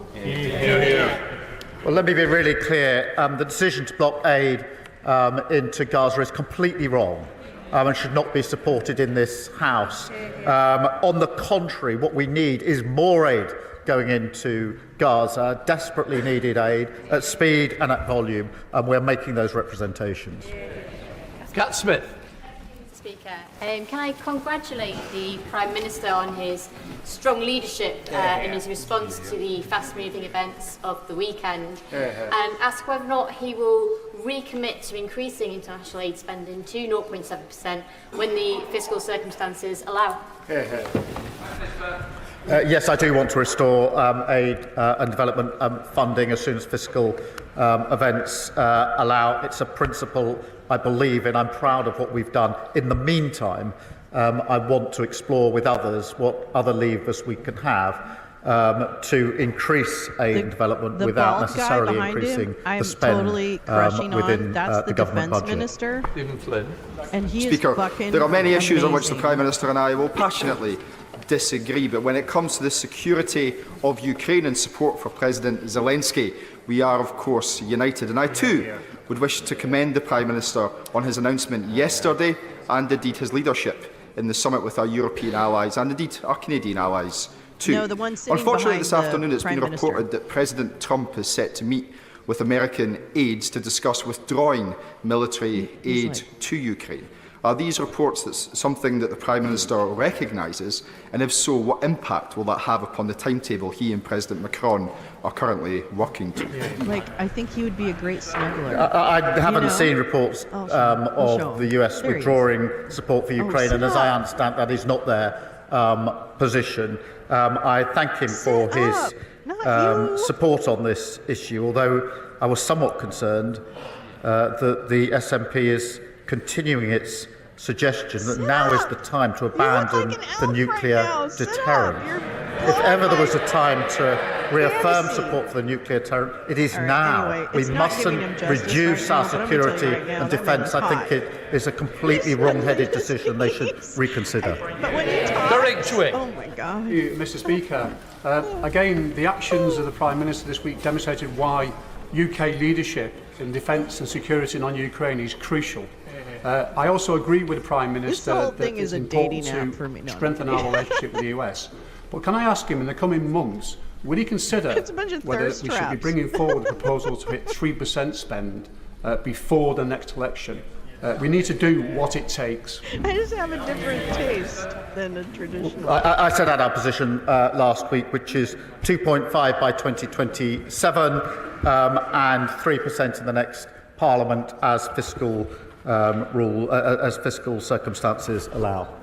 Andrew Mitchell. Mr. Speaker, the Prime Minister should surely be commended both for the meetings he held in the White House last week and for the effective leadership which he has shown over the weekend.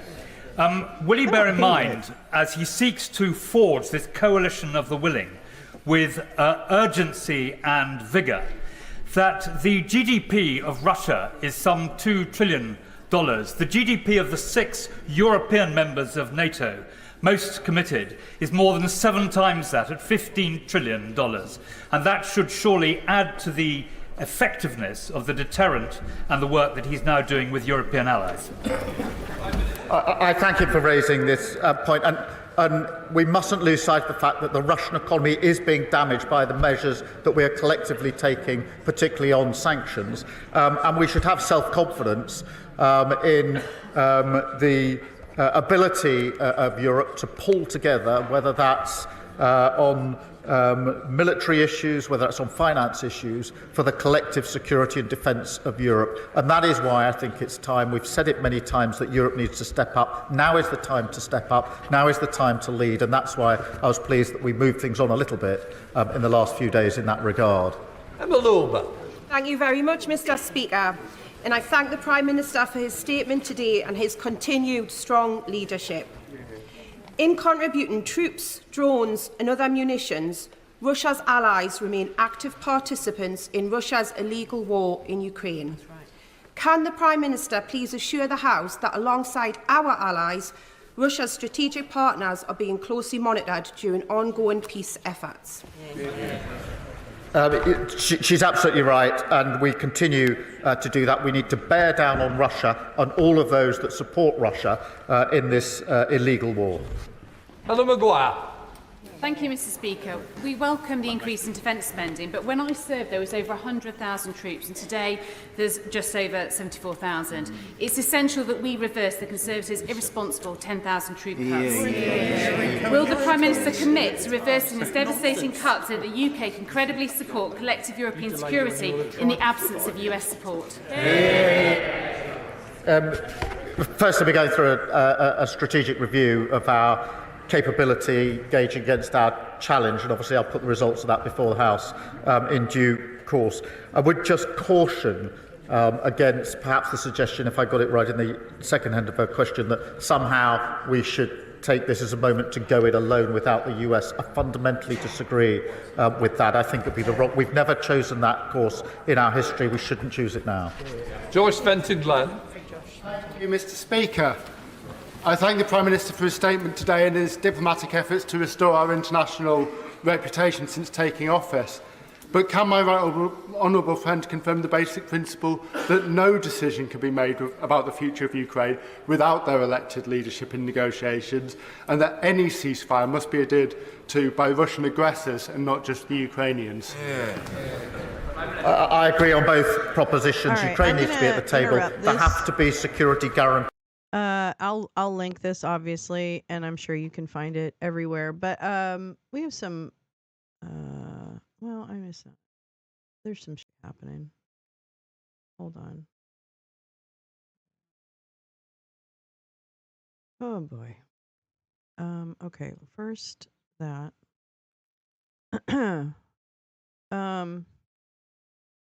Oops. Oh my God. Don't be too high, you idiot. Don't get too high during the news. I guess I could get rid of the Emperor's New Clothes for right now. Hold on. Okay. Anyway, we got a couple things here.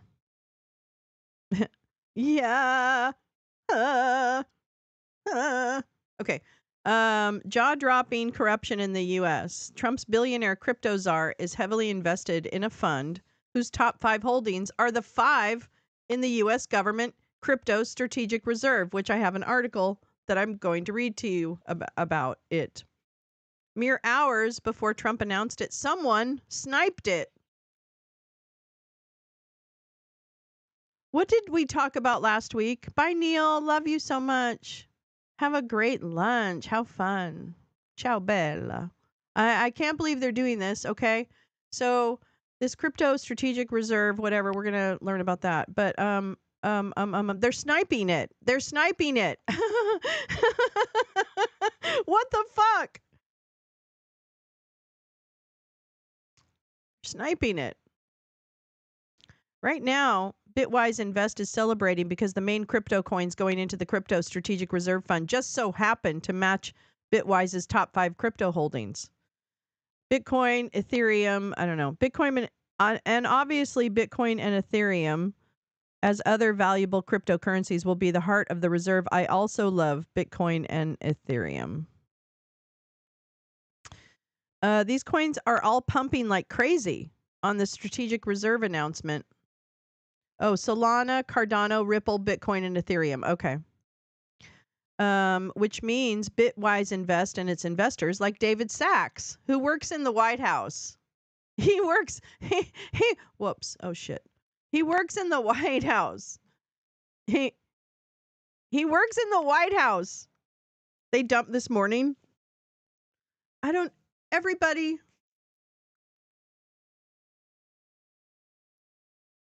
Sometimes I feel like, oh, never mind. Anyway, wait, so it begs a question. How much input did David Sachs have on which tokens are going into the strategic reserve? Did Sachs let his portfolio company know this announcement was coming?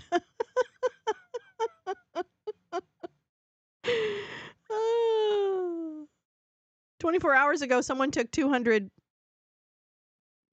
million, I don't even know, worth of Ethereum and Bitcoin longs on 50% leverage or 50 times leverage. This meant that even a 2% drop in Bitcoin would liquidate 200 million worth of the coin, which is a big dump. Today, President Trump announced the U.S. crypto reserve, including Bitcoin and Ethereum. Did someone know? You think? Oh. Well. I'll say it again. The blatant corruption and looting in the USA today, but this time the USA is doing it to itself. Why?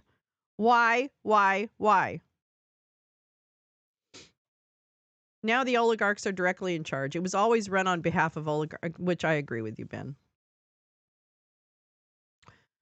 And then there's this piece of shit announcement. Breaking. U.S. I don't know who Unusual Whales is, so I apologize. So I don't know about breaking. U.S. President Dump. He's going to talk sometime today, which we'll come back live for. Ay caramba. Okay. We'll discuss the possible suspension or complete cancellation of military aid to Ukraine, including weapons pledged by the Biden administration, per the New York Times. Which I should just look up the New York Times. Hold on.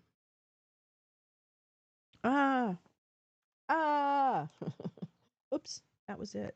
That was it, silly. Hey, brainless. All right, let's see. Let's check the paper today. Clock ticks down towards sweeping tariffs. Trump turns up trade pressure on China after Beijing fails to come running. The great deal maker is getting ignored by China. There's no migrants on the border. Okay, wait. Here we go. Where is that? Where's like they don't have that. What story? Where's the story? Where's the story? Morning glory. Wait, let's see. So what am I looking for? What am I looking for? Ukraine. Sure. I just want to verify this guy. Did he say something? What? Today? What about today? This is so dumb. Okay. Okay, fine. U.S. tariffs, crypto blowback, blah, blah, blah. Jiminy Crickets. Russia-Ukraine war. Here we go.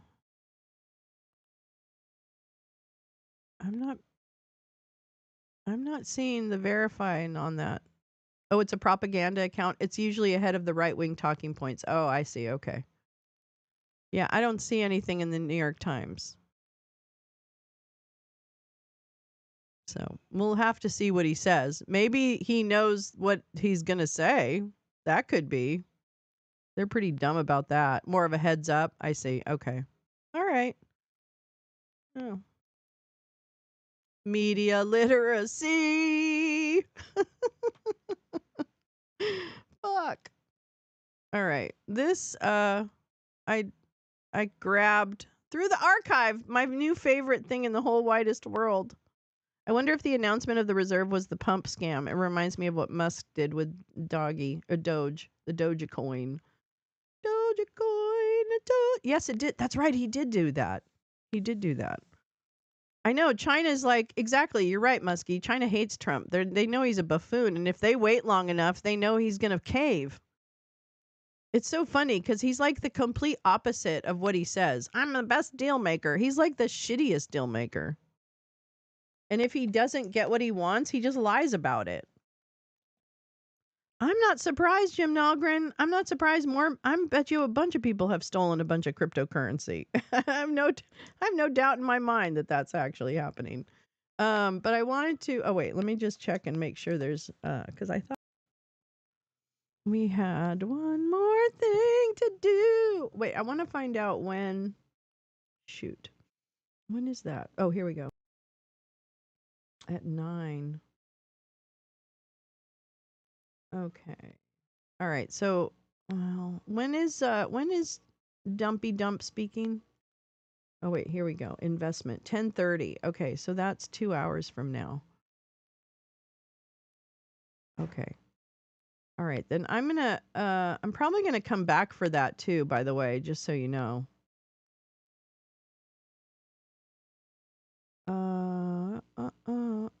I'm just making sure we're not missing any crazy little. Let me do that.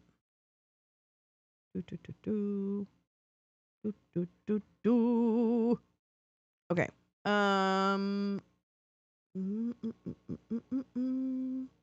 RFK Jr., the anti-vaxxer, tells people to get vaccinated. What? What? For Americans, 2,000 kilometers is 1,200 miles. Each Bitcoin transaction generates carbon emissions roughly equivalent to driving a gasoline-powered car between 1,600 and 2,600 kilometers. And that's about, 2,000 kilometers is about 1,243 miles. Na na na na na na na na na. It probably was. I wonder what the timing's going to be. But you know what? We don't have an SEC that will investigate it. Now, I wonder, though, if some of the Senate committees, and there's also some subcommittees in the House that are a little more serious than the actual general committees. I do wonder if they can, because sometimes I find them having surprising discussions about crypto and things. So, more grown-up discussions about it than political, although they usually break down into political. But I wanted to read this to you about the crypto reserve that I pulled from Forbes. It was from March 2nd. By Billy Bambro. Billy Bambro, senior contributor. I'm Billy Bambro, everybody. All right, let me do this. Oh, just make it. No, you're in the wrong place. I was in the wrong tab. And it was the right time, but I was in the wrong tab. All right, here we go. Trump reveals U.S. crypto. Sorry, it's not very good. Reserve. It's not great for the title. Sending XRP, Solana, and Bitcoin soaring. Bitcoin and major cryptocurrencies Ripple's XRP, Solana, and Cardano have rocketed higher after Donald Trump revealed plans to create a U.S. focused crypto reserve. The Bitcoin price. Hey, unlock over 3,000 in these other things. Don't do it. Okay, don't do it. Just learn first, and then do what you want after you've learned. The Bitcoin price shot towards 90,000 per Bitcoin following Trump's post, despite not being named as being included in the planned U.S. crypto reserve. Ripple's XRP and Ethereum rivals, Solana and Cardano, all regarded as U.S.-made cryptocurrencies, each rose between 20 and 50%. That's 50. That's crazy. Oh, that's it? That's all you're going to tell us? Okay, fine. Yeah, that was very good. Thanks, Forbes, for nothing. And then, when I was going down my little teeny tiny hole. Oh, whoops, what's this? And Bauer, you're the best.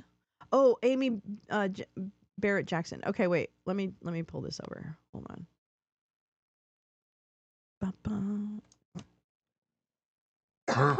Oh my God. I'm coughing. Oh wait, where am I? What's happening now? Why is it making it? Oh, it's making it bigger everywhere. Okay. Happening now at a hearing on the dismantling of the CFPB, Judge Amy Berman Jackson suggests she wants an evidentiary hearing. I'm so sorry. Hold on.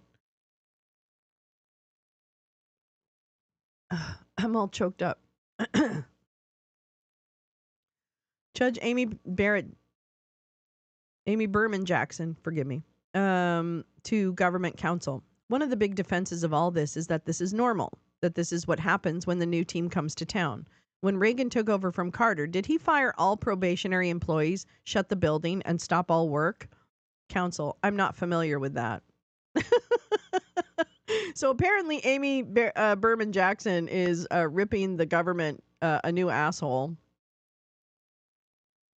And that is a great thing to see. I'm going to tell you, I got real scared. So every weekend I look at both the House page and the Senate page on all the hearings that are coming up.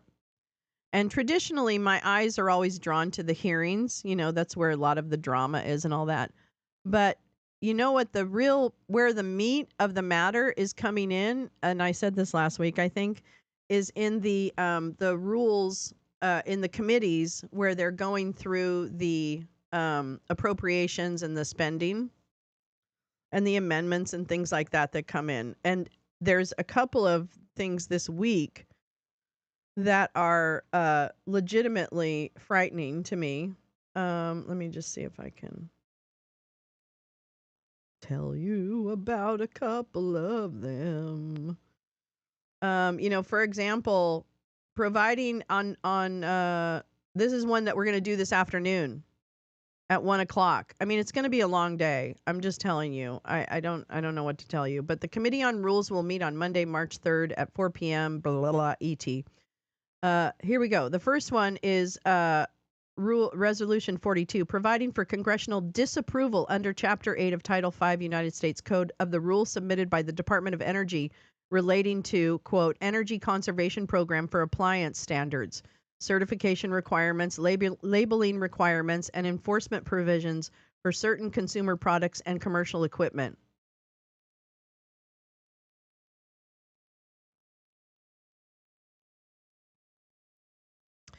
Providing for congressional disapproval, this is 61. Under Chapter 8, Title 5, United States Code of the rule submitted by the Environmental Protection Agency relating to, quote, national emission standards for hazardous air pollutants, rubber tire manufacturing. Disapproval for that rule.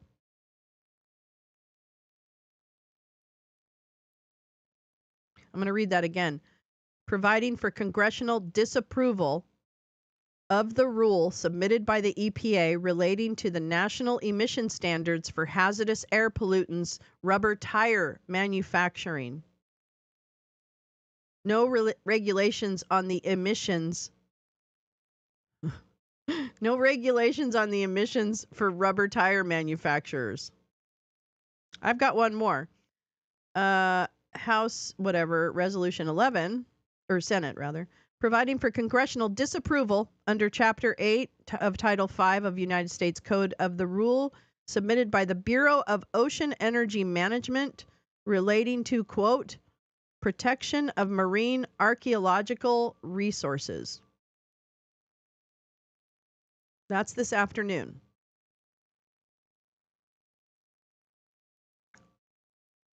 So there's a lot of shit happening, I noticed this week, to start disapproving of various protections, departments. There's there's one, I think the one tomorrow is about eliminating the Consumer Protection Bureau. That's one that's being discussed tomorrow in Congress. I know they're having the court hearing today, and then I think we have some, I'm not sure. I have to check the SCOTUS website to see if we have any SCOTUS hearings this week. I apologize. We really didn't have any coverage of that last week. And so I need to check on the SCOTUS calendar to see what's happening. I know this is bad. It's I can't sugarcoat this. It's bad. Okay. I was going to go into the Mar-a-Lago Accord, which is another financial boondoggle that the Trump administration is toying around. But at this point, they're really toying around with it. So I don't think I want to boggle our minds at the moment with that.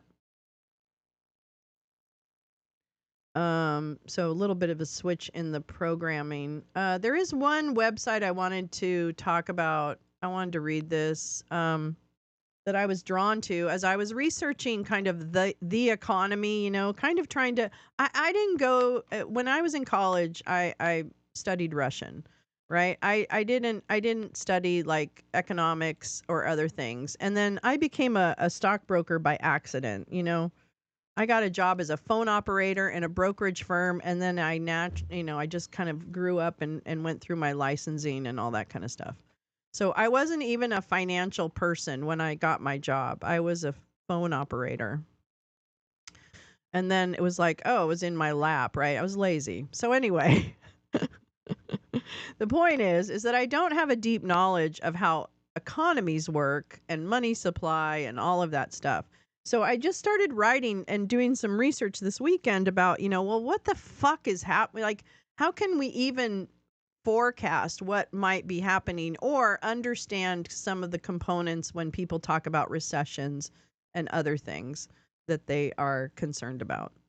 And one of the things I found in my travels was the GDP Now website, which is a kind of the research database for the Federal Reserve Bank of Atlanta Center for Quantitative Economic Research. And it usually on their page, which of course I'll link, they give the growth rate, the kind of key indicators and a forecast, right?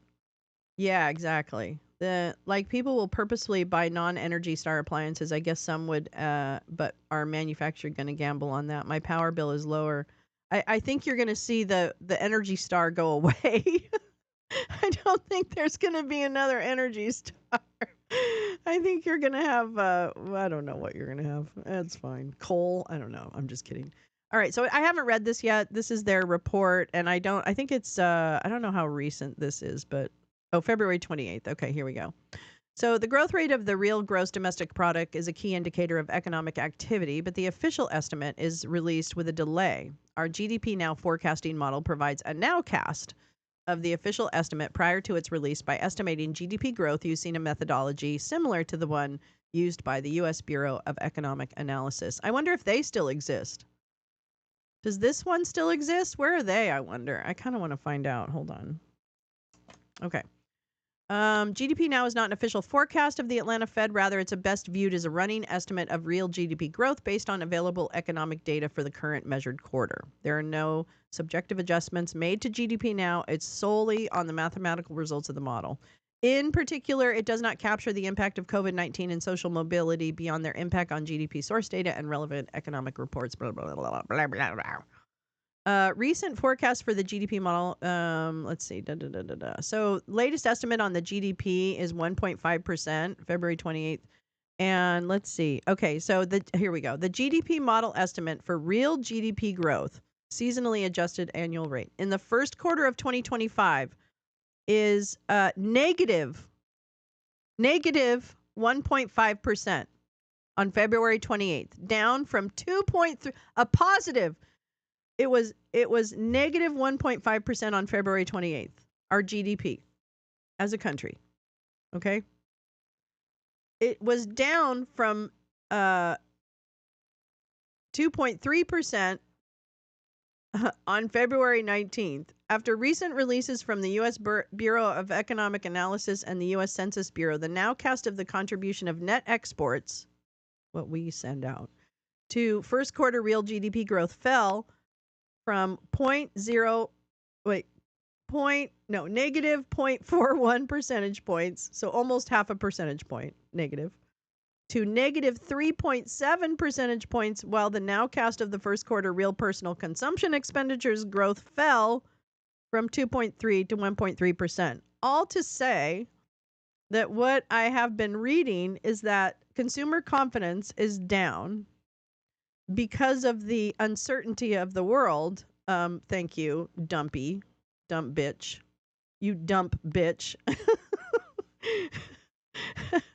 But look at this evolution of Atlanta Fed GDP real now estimate for Q1. And it goes, this is a very short, these are weeks, right? So each mark is a week. So, it's not as dramatic, like it doesn't, but it's dramatic. I'm not laughing. I'm actually crying. Yeah. Let me show. Okay, so there's that. Oopsie. Oh, I don't know what all this shit is. Okay, I'm not going to be able to bore you with that. I won't bore you with that. So do you see my rabbit hole issue? I'm rabbit holing everybody.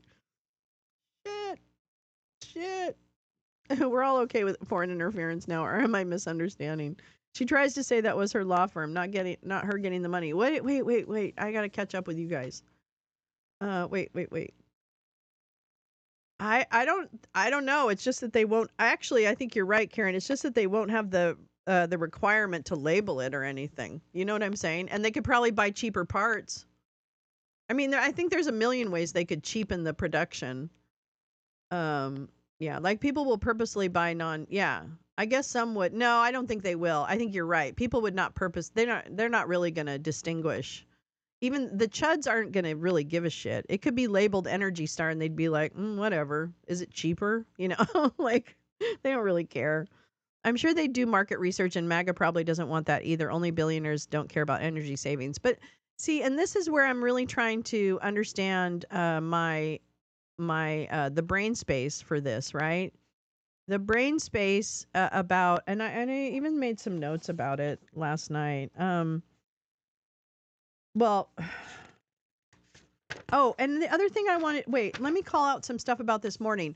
I was confused because I didn't know that Trump had made a statement whether or not he supported Article 5 of NATO. And in the Keir Starmer or someone's speech, he said that he did support Article 5. Did that get confirmed reporting? I mean, I imagine it's true if he said it. But I kind of wonder if he actually has committed to supporting Article 5, which I guess isn't really, if he cuts off arms to, well, I guess no, that doesn't necessarily violate. I mean, at what point do we violate the NATO agreement, right? That's kind of one of my questions. Is at what point are we in violation of NATO's agreement? I'm not really sure. I feel very much like we're in uncharted territory. The other thing about this weekend, the European leaders going to London for that summit. Meloni was there, right? She's the Italian right-leaning. I think I don't know if she's like super hard right or if she's right. But Meloni was there and she was speaking, pretty specifically about supporting Ukraine, et cetera, et cetera. But I thought the rumor was that Meloni and Elmo were badoinka-doinking. And so I don't really trust Meloni, I guess, is what I'm trying to say, and I don't really understand. The cat was making noise. Okay. Here we go. Let me make sure I'm catching up with what you guys are talking about. I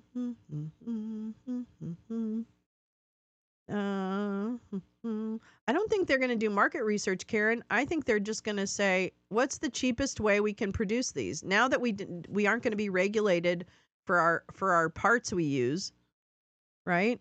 Do you see where I'm going with this? As a business person, especially of a publicly traded company, I am going to if I don't have to that's why regulations are so fucking attractive to corporations, because it's like, if I can buy cheaper materials and I don't have to report to any government on my safety statistics, fuck yeah. See, in court, suckers will arbitrate. I feel like that's one. You've gone down that rabbit hole. Yeah, peace, love. I'm totally in. It was Starmer who said it. Okay, thank you. Oh, Jim, they did vet the Attorney General. Are you kidding me? Our Attorney General Pam Bondi was paid $115,000 as a registered. Yeah, we've known this. We've known that she's been a Qatari agent. I mean, we know this. That's a feature, Jim. That's why she got the job. She got the job because she will do anything for Trump and anything for this administration and anything for the Middle Eastern partners therein. She will do anything. That's why she's there. There's no vetting. That is the vetting. How loyal can you be? Will you break the law for me? Knowing what you know about how I don't stand by people who break the law alongside me. I just have one big, I'm trying to focus myself. Yeah, she killed the Trump University for a $25,000 donation. I mean, fucking ridiculous. But still, they have to re-engineer them to go back and change the assembly lines. I see what you're saying. Yeah, I don't know. I don't know anything about the manufacturing of them. So, well, I guess we'll have to see. Let's see. Oh yeah, those are my economy questions. Probably another day. We'll do those another day. Oh yeah, how in fairness, being a foreign agent is not traditionally evidence of loyalty. No, yeah, you're absolutely right. You're absolutely right. It's not clear to me. It's just that I think what it mostly demonstrates externally, right? What it can tell us is that she will take money from anybody. And she doesn't have a whole lot of moral compass. So maybe that's the better way to put it. Like I think it's by who gives me the most money. That's who I'm loyal to. You know what I mean? I just feel like that. I don't know if he has anything on Rubio or if Rubio just sees the pot of gold at the end of the rainbow and says, I just need the pot of gold. I'm never going to be president. I don't care. Like I just want to make as much money as I can and just go away and live in my house in wherever, Miami. I don't know where he lives. The rolling call crowd will gladly pay more to run inefficient appliances to own the libs, Yeah, totally. Build them the same and take the label off. Yep. Mob bosses like people that can be bought. Yep. Absolutely. Yeah, exactly. Yeah. So to me she's just like I'll find a law or I'll find a way to do it. I don't know. She's like a tool in my mind. Oh, that's the other thing. Okay, now this really struck me. Okay, remember that we just recently there's this this group called Five Eyes, which in the intelligence community is Australia, New Zealand, United States, Canada. Who was the fifth one? Is it Great Britain? I don't know. But anyway, so there's 5 countries that have a unique or France or something like that. Anyway, there's these 5 countries that share intelligence and they call them the Five Eyes, and it's like we just recently told Canada, you're fucking out of the Five Eyes, like get the fuck out. And whatever. I don't even know if that has really the English speaking countries. Oh, I see. Okay. All right, okay, I understand. And so yeah, the UK, that's right. Okay. AUKUS, AUKUS. And this group, so they're trying to kick Canada out, or they have kicked Canada out. I don't really know. Now, my question is, as of Friday, have we heard from Australia and New Zealand? What do they think of what Trump is doing? I don't feel like I've heard from Australia or New Zealand and I know New Zealand, in talking to Brent Allpress, New Zealand is currently in kind of a growing kleptocracy where corporations have come in and really are fucking with the politics in New Zealand. So it's more right-leaning. I'm oversimplifying it, so forgive me, but that one. But Australia, have we heard from Australia about how they feel about Friday? I'm not sure I just don't know. I honestly don't know. So anyway, I had questions about that. And Japan, how's Japan and South Korea? How do they feel about that? So anyway, work for me to do. I'm just asking, that's my question. And, oh yeah. And what's happening with the French election? Are they having an election soon? Is he kind of a lame duck? I know Australia does have some good media. Is he a lame duck, Macron? And also, Germany, of course, they just had their elections, and kind of the middle of the roaders, I guess you would call them, won the majority of seats. So I don't have as much concern with who their leadership is going to be in Germany, but I do wonder about France, and I just don't understand where I have to do some work to find out where we are on the French timeline. And it was interesting to me to hear, and I don't know if I need to kind of find one more source to verify this, but I believe that the defense spending in France has been among the lowest in the European countries, at 0.5% of their gross national product or something, gross domestic product or something. So I thought that was very interesting too, that they're one of the lowest spending in terms of defense. I don't know. I thought that was interesting. And then, that was my question. All right. Anyway, so I have questions. I have a lot of questions. I don't even get started on my economy questions right now, because I need to do more work before I drag you down that fucking hole.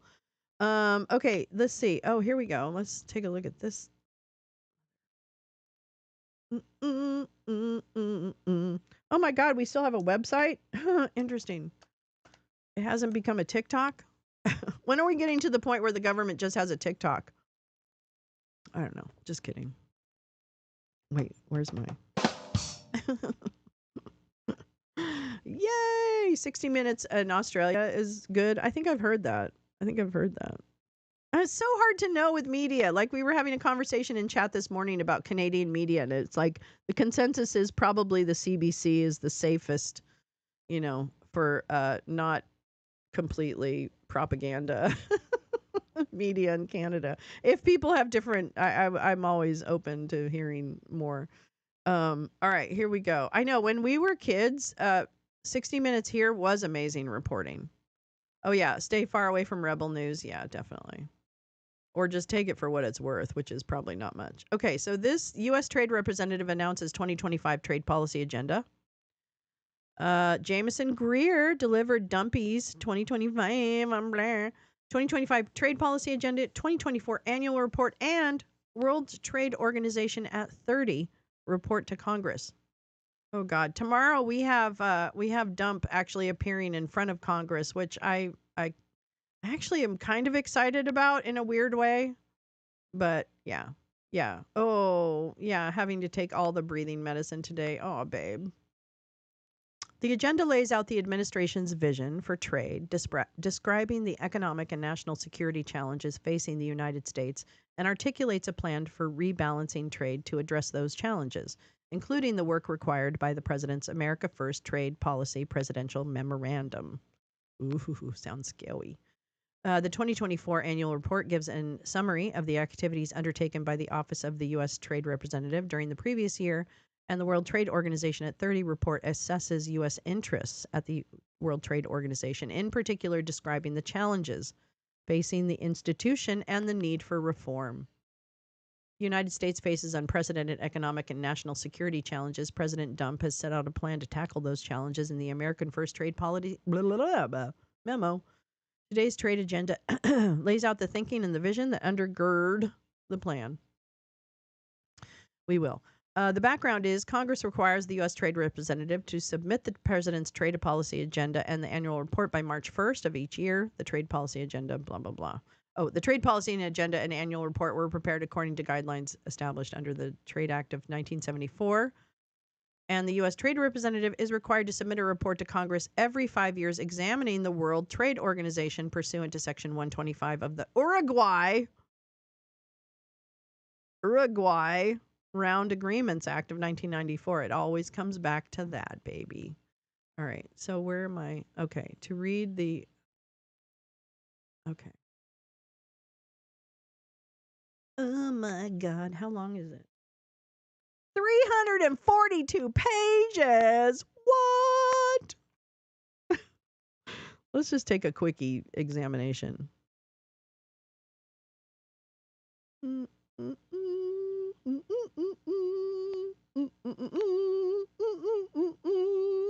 me go to the TOC and see if there's anything crazy. Anti-dumping. That's what AD stands for. Anti-dumping. No problem, Neil. Yeah, they are Breitbart. Yeah, you're right. I just know you and Lee pay attention to this stuff. I know. I love this stuff. Are you kidding me? All right. So this has the president's agenda, the WTO. Let's see if we can get to some summary shit here. Hold on. Stay with me. Wait, let's see. Do they have an interactive TOC? Come on now. Do you have hyperlinks? Come on. Oh, you do. Okay. Let's start here. Oh my God. A trade policy for the next great American century. The U.S. of A is the most extraordinary nation in the world has ever known.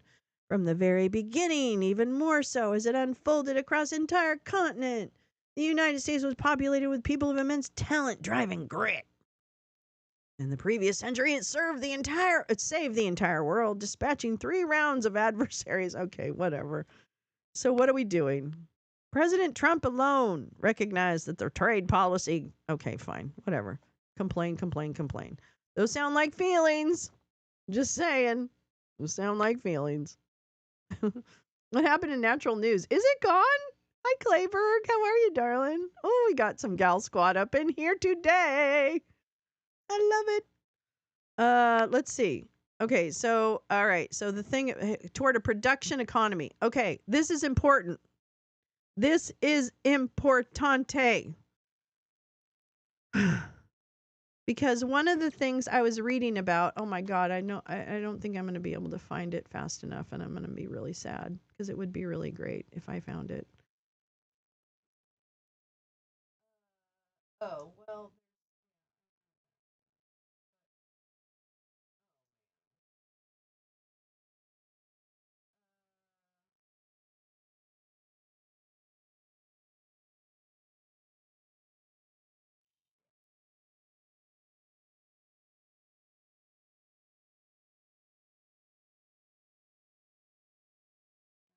I can't find it fast enough. Anyway, so there is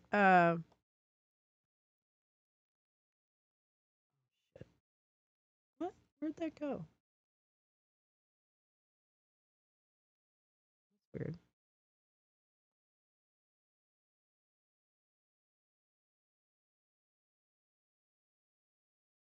Hold on. Sorry. Okay.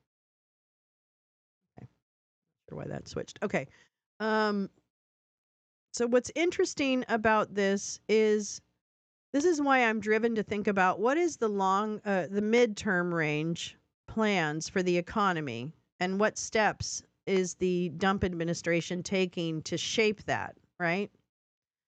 And the steps, obviously, to me, the crypto thing is almost like a distraction because my concern is that there are these other things being discussed, like the Mar-a-Lago Accord, which is a scheme to eliminate the trade deficit between the United States and, well, everyone. Eliminate the trade deficit. And this is one I'm still struggling to understand, so forgive me. But then to bring in-house, basically, isolationist to basically become self-sustaining, I guess. And that, to me, brings up a lot of questions as to, well, what does that look like in a real world? And what does that mean for the future of work? And how does that align with what we've learned about this administration and their donors and what they envision as a perfect world, I guess, in that the dollar is devalued, I guess, so that Bitcoin and blockchain transactions are uplifted, right? That's one question I have in my mind. And to that end, does that then also complement the notion of this kind of carving up of the U.S. economy into kind of kleptocracy, where you've got certain corporations where the kind of tech bros and other things exist. And then you have these large data centers, as I was speaking earlier about, where those are necessary. And they've said this is what their plan is to have large data centers as far and wide in order to accommodate the electricity needed for AI and crypto mining and blockchain transactions. With Elmo also announcing that his intention is to turn X into a payment system, which of course then, these are all the things that have been stated publicly and talked about from both them and economists.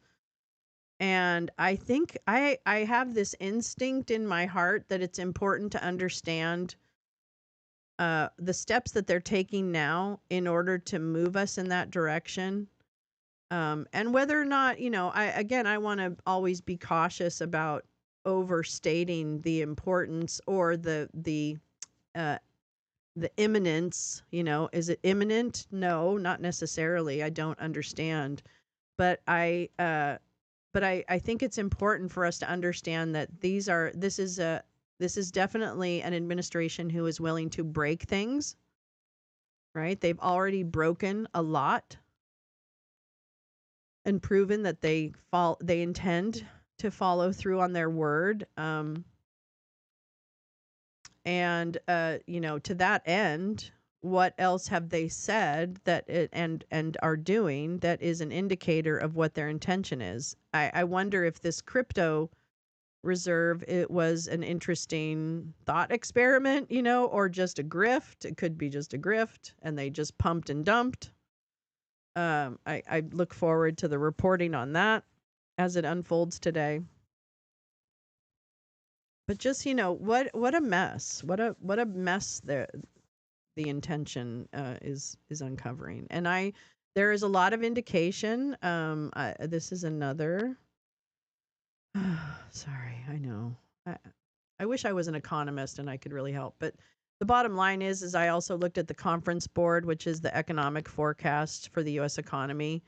And basically, they're saying, okay, so February 12th, their report was the unpredictability of the current administration's policies looms large over the outlook.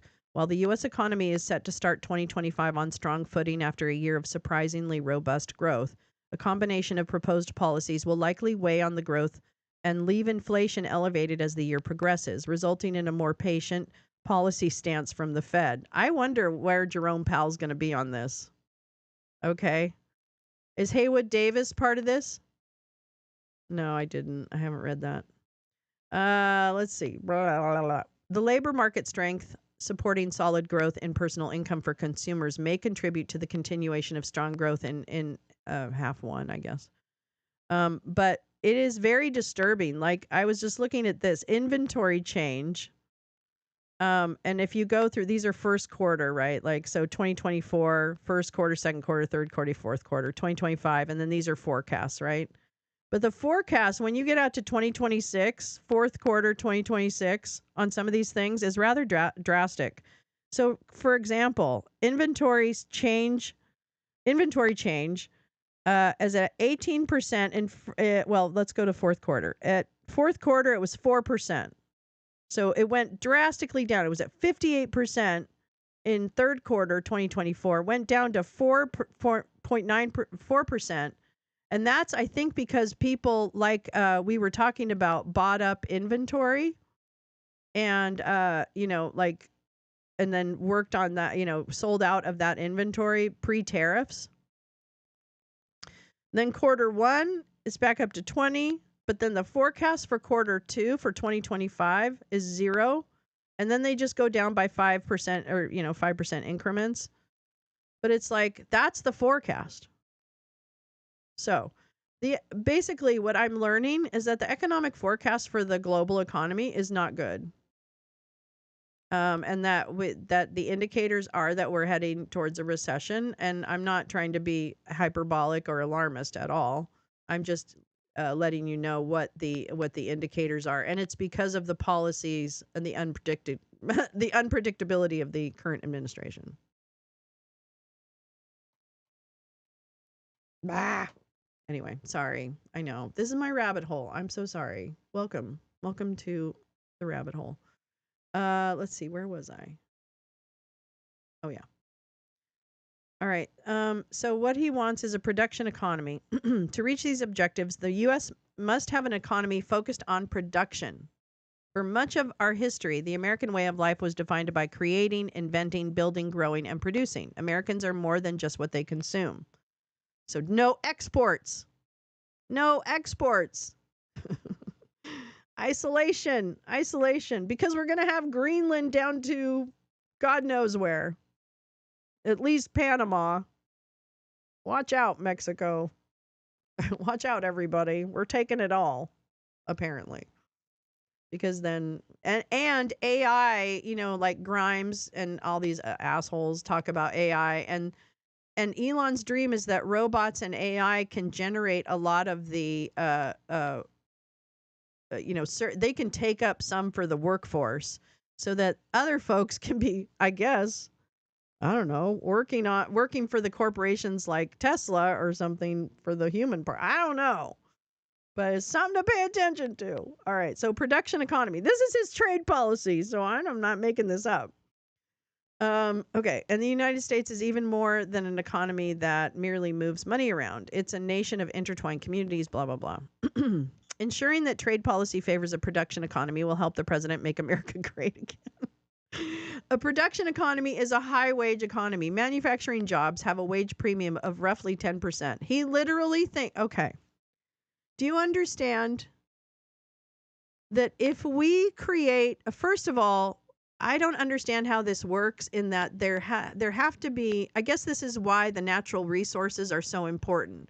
Because if we have a full complement of access to the natural resources that we need in order to create and manufacture whatever it is we need, then we don't need to trade with them because we already own some of the mineral deposits in, I don't know, Ukraine.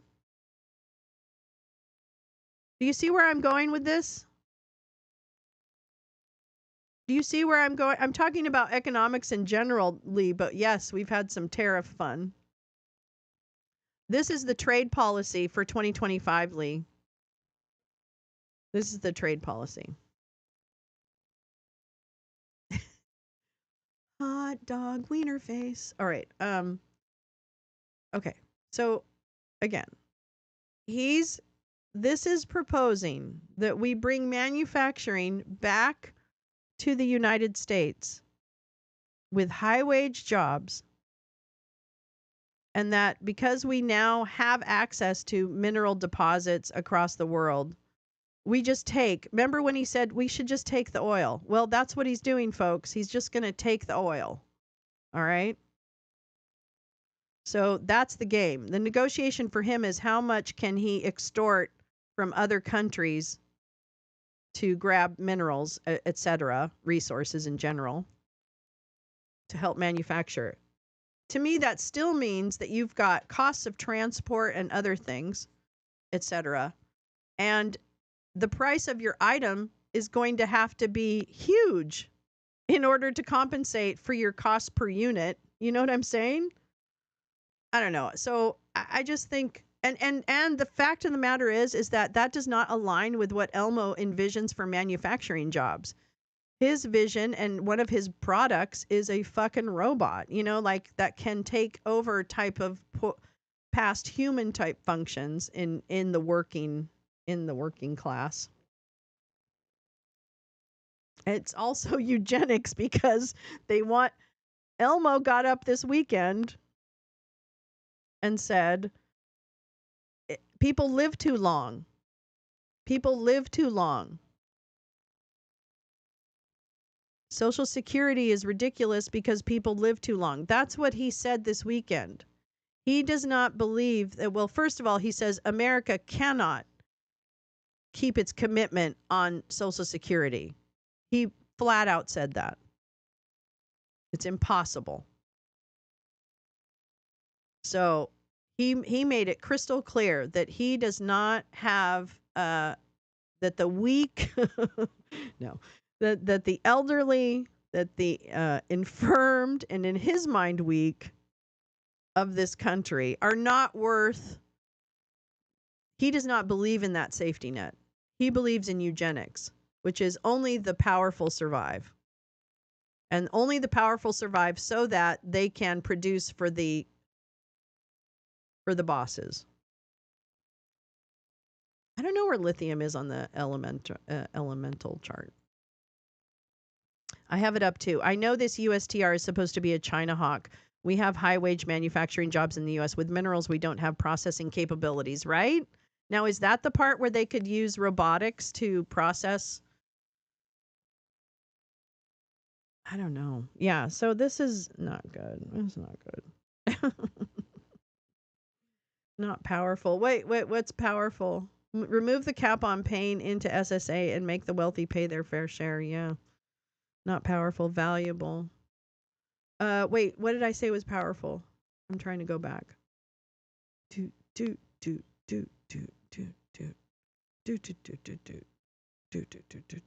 Yeah. I'll catch up. I had an argument with the exact thing with the banker's wife. Poor people got services that keep. Oh, yeah, right. Get services that keep rich people safe. That's why Trump dragged his feet on the COVID response. He thought that only the elderly died from it. Yeah, exactly. They're not. They're unproductive. Eugenics. Oh, value. Oh, he believes in slavery. Yeah, exactly. Lithium as a treatment for bipolar was an accidental discovery. Really? Did not know that. I did not know that. Yeah. Yeah, I did know. I talked about that this morning, the 3,000 troops on the border of Mexico. I think there's very concerning things that are happening. Yeah, if disease spreads, well, but see, I'm going to be honest with you, Oren. I don't think they really think stuff all the way through. No, clearly they do. But I guess what I'm saying is sometimes I think there, and I think there is a level of desperation in this administration right now.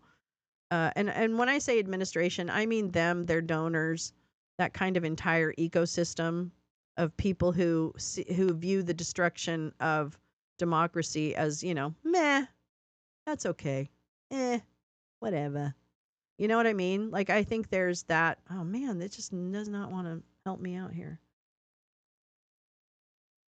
I want you to do something. Where?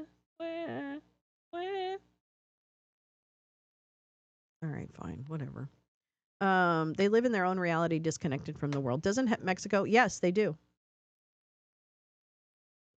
I was reading that this morning. Mexico has minerals. Mexico has lithium, I think, right? I'm not. I might be mistaken about that. Manufacturing in the U.S. that is environmentally damaging or not a good ROI doesn't make sense to do it here. Aluminum is high energy, costs too much to produce in the U.S. But that's why I'm wondering, Lee, if they just are taking, that's why Canada, we can take, Canada have aluminum? Somebody has aluminum. But I wouldn't be surprised if that's what the part of the take. But you still have to move that shit. You have to move that shit. Yeah, Canada has oil. Alberta, right? But Alberta has oil. And I'm sure they have minerals. And the Arctic, there's another kind of like, there was one guy I was listening to this weekend that was like, really, watch, the battle is in the Arctic for some of the resources there. It's so crazy, y'all. It's so crazy. It's so crazy. I know. Dummies associate democracy with Democrats. They ignorantly again. I know. I think Canada does. I don't know about Australia. I'm not sure about that. Yeah. Okay, so let me just see if we can get some highlights here. A production economy. All right. Trade policy does not need to pit workers or sectors against each other. This is because manufacturing is a sector known for positive spillovers, including the service sector, that benefit the economy overall. One study found that for every additional manufacturing job created in a community, 1.6 jobs were created in other sectors. And agriculture-related jobs, work that produces the sustenance vital for human life, comprise about 10% of total U.S. employment. Okay, so production economy is a boon for innovation. Production economy is a vital component of our national defense. What? Although the United States produced less than 14,000 aircraft in the 2 decades prior to World War II, it produced 96,000 planes annually by 1944. By comparison, the United States can only produce each month about a third of the 360,000 artillery rounds the military says it needs to deter our adversaries. Trade policy can help strengthen our defense industrial base. Changing the alarming trajectory requires a trade policy that is strategically coordinated to achieve 3 things: an increase in the manufacturing sector, a share of gross domestic product. What does that mean? An increase in real median household income, and a decrease. Wait,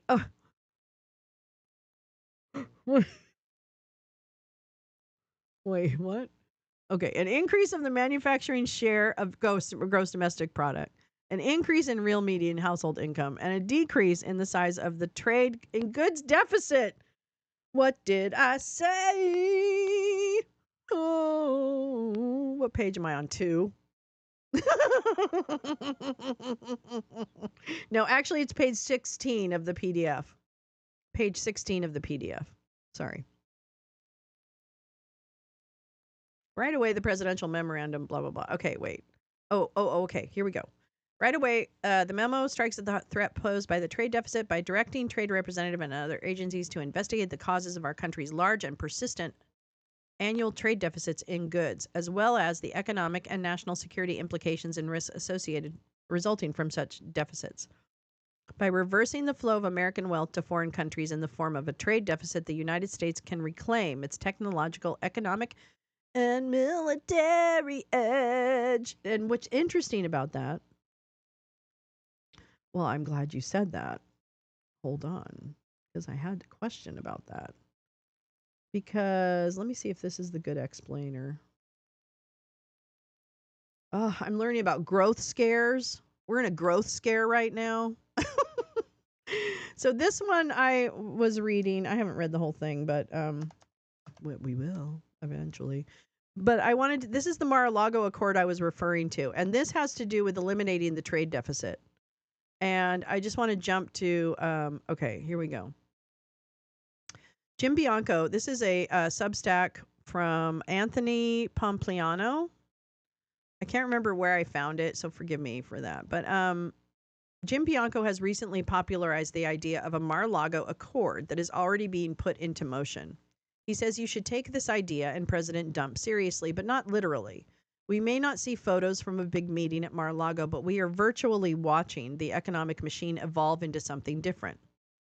First, you have to accept that the U.S. dollar is overvalued. This is creating problems for the United States and many trading partners around the world. Jim points out that Fed Chairman Jerome Powell said on December 4th, the U.S. federal budget is on an unsustainable path. The debt is not at an unsustainable level, but the path is unsustainable, and we know that we have to change that. Jim's response was, we can no longer do nothing. That will result in disaster. Something has to change, and that is not trying harder to raise taxes and cut spending. Insanity is doing the same thing over, blah, blah. New approach is needed. The Mar-a-Lago Accord. I'll link this so you can see, but this is probably impossible to really see meaningfully. This is where things get interesting. What is the new approach? According to Jim, we are watching this new economic system roll out in front of our eyes. This approach includes the following. The Mar-a-Lago Accord includes tariffs, leverage, and revenue generation, external revenue service, create equity, the sovereign wealth fund, monetize assets, revalue gold. This whole boondoggle of going down to see where the gold is, I need to understand more about what that means and what their boondoggle actually is. I think it's to say, where's the gold, and take the gold, and then say, we can't, the dollar is shitty. I'm going to devalue the dollar. There's no gold backing up this dollar. You know what I'm saying? I think that's the game, but I could be wrong. Reduce debt, century bonds, pay for security, non-marketable. You cannot trade them. You just buy and hold, or buy and get the dividends, rather. 100-year bonds with Fed lending facility. This is not a potential idea. Jim Bianco says the plan is already in motion. Quote, step one has already been done. Tariffs. They have two objectives: leverage, Mexico, 10,000 troops on the border, and revenues. But to drone on and on about tariffs is to lose sight of the entire forest in this tree. Step two is being done, the U.S. Sovereign Wealth Fund. How does this get funded? Treasury Secretary Bessent, Sovereign Wealth Fund would allow the government to monetize the U.S. balance sheet for the American people. We're going to put the assets to work. We're not on the gold standard. We're on the fractional. I don't even see. This is where I need you. I don't even understand. So I don't understand what the gold game is yet, but it's got to be something. Thank you, Oren, for that correction. Step two is being done. Let's see. The Sovereign Wealth Fund would allow the government to monetize the U.S. balance sheet for American people. We're going to put the assets to work. Well, that sounds like pretty language that means something really scary. Oh, are they, what time is that at, Jim? I'm not that I'm going to watch it, but I just want, I thought it was 10. Oh, no. Okay. 9:30. Okay. All right. That's fine. Well, we'll keep a half an eye on it. All right. That's going to make noise the minute they come live. Anyway, step three, reduce the debt via payment for the security arrangement. Let's see. Trump, January 23rd, to the World Economic Forum. I'm also going to ask all NATO nations to increase defense spending to 5% of GDP, which is what it should have been years ago. It was only at 2%, and most nations didn't pay until I came along. I insisted that they pay, and they did, because the United States was really paying the difference at that time, and it was unfair to the United States. But many, many things have been unfair for many years. Feelings. Many people I know are not taking any of these developments seriously. They thought the tariffs were merely a negotiating point. They currently think the Sovereign Wealth Fund is a random announcement that will never get implemented. And the thought of the U.S. demanding payment for security of other nations makes them want to scream in rage. But every investor has a choice to make. You can ignore what is happening, or you can adapt your perspectives as new information is presented. The goal of these various programs, according to Bianco, is to reduce the debt burden, lower the dollar, and bring down interest rates. Majority of investors agree that those three outcomes would be good things. The controversy and debate comes from disagreement on whether the Mar-a-Lago Accord can actually accomplish these desired results. Here's my biggest takeaway. Whether you believe the desired outcomes can be achieved or not, you have to accept the fact that this new administration is going to use these programs and tools to attempt it. Tariffs are being implemented. The Sovereign Wealth Fund is real and will be created. Europe is going to pay a higher price for the security agreement as well. Those facts can't be ignored. Market participants are going to wager trillions of dollars on the outcome of the new accord. The good news is that American citizens will be better off if the plan succeeds. Well, I don't know about that, sir. But okay. That sounds like a feeling. Money for nothing inside the Federal Reserve. No, I didn't watch that. I'll have to find it. I did. Oh my God. I'm so sorry, Lee. I jumped to another document. I'm sorry. I'm a little all over the place. I apologize. Sorry. I'll go back. I'm back to the U.S. trade agreement. I think we should watch that. Yeah, I'd like to watch that. Typo holding, but I'm sure Melanie has a thing. Dawn. Yeah, they're having something in 15 minutes. I don't think I'm going to watch it. I'll be honest with you. Well, maybe we should. Maybe we should watch it. Damn it. All right. Blech. Blech. All right, so let me see, where did I leave off? The memorandum, going back to the trade, this is what the U.S. Trade Representative has reported to Congress. The memorandum further instructs the U.S. Trade Representative to review our companies, well, I mean, it is now, our country's economic relationship with all nations in order to identify their unfair trade practices, including where trade partners engage in non-reciprocal trade with the United States. So, naughty. Let's see. USTR has empowered to chart a new course. This is page 17 of the PDF, Lee.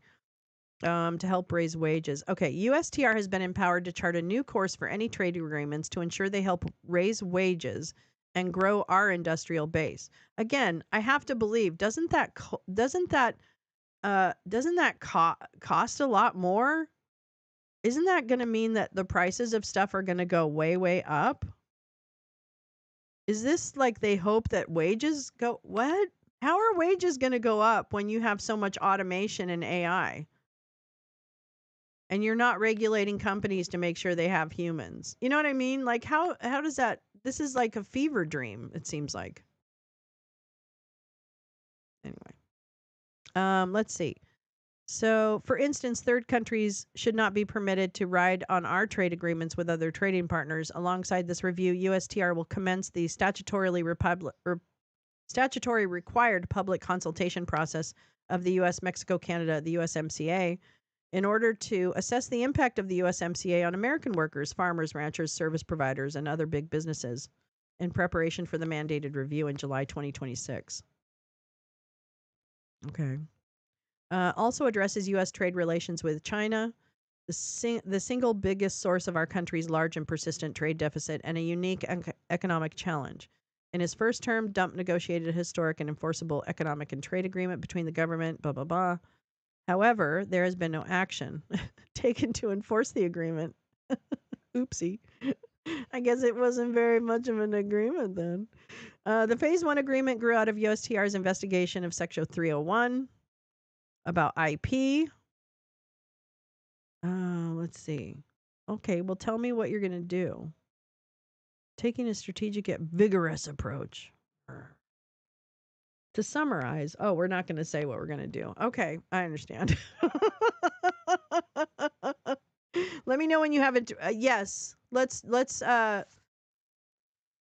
We should plan that. You want to have that for let me know how next Monday works for you, which would give hopefully you time to just gather whatever notes you would want. I mean, you do not have to be prepared, Lee. We can have a very casual discussion about trade and tariffs. I don't need you to do any kind of extra presentation work. You know what I'm saying?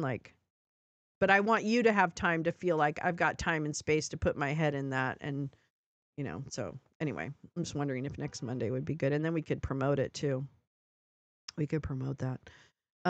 Okay. CEO wages go up. Hell yeah, they do. Ketamine and ego-fueled fever dream. Exactly. Let's see. Though promised by presidents. Okay, so this is all the trade agreements we want to shit on. And then there was something else There was something else. Oh, the World Trade Organization. I want to read if they have a little summary. The World Trade Organization is shitty, and we think they're terrible. 30 years later, the viability and the durability of the World Trade Organization is increasingly in question. Fundamental respects, the organization, now comprised of 166 members, has lost its way. It began in large part when China abandoned the market-oriented reform path on which 2001. Oh my God. Feelings. Nothing more than feelings. The WTO is also mired in a development agenda that has made it nearly impossible to reach meaningful outcomes. That is, make a ton of shit money through multilateral negotiations. And they just don't want anybody in their sauce. They want to get rid of the fucking sauce. Okay, they don't want the WTO. They don't want other people telling them what to do, like in a big way. 2 weeks from Monday, perfect. Oh yeah, totally. Let's do it. I'll schedule it. Okay, the WTO sucks. Here's how much they suck. The United States traces our leadership role in the multilateral system back more than 7 decades to the signing of GATT. During the Uruguay round, that's right, second time today, Uruguay enters the chat.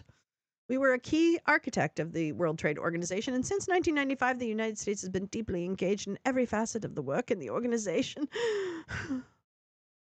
In closing, we must recognize. Okay, whatever. Well, what are you gonna tell them to get the fuck out of here? Going forward, the United States will continue to look for new avenues to make the WTO more relevant and viable in light of the realities of today. But it will do so with an appreciation that the meaningful reform will require the participation by other members, including those who have benefited. Yes, we had to say that. They made us say it. Yeah, okay, we don't need that. All right, I'll link that too. Yikes. Okay, I think I'm going to I just have to take a minute. But I'm probably going to watch Max Flower may be able to stream through Discord. Yes. Uruguay. Clump wants to pull out of the WTO, move China away from most favored nation status, and change the big tariffs. Charge big tariffs. Yeah. This is not. Yeah. So I guess thank you for putting up with my rabbit hole. I didn't mean to drag you too far down into a scattered rabbit hole. That's always my fear. But in about 7 minutes, I guess this asshole's going to speak. Is he going to speak at 9:30 or 10? Is he going to speak? Because is this like RSBN just yanking my chain and putting up a fucking? Oh wait, is that? Oh, whoops, that's agenda free. It looked a lot like RSBN. I'm sorry, Steve. It looked like RSBN. I don't know what to tell you.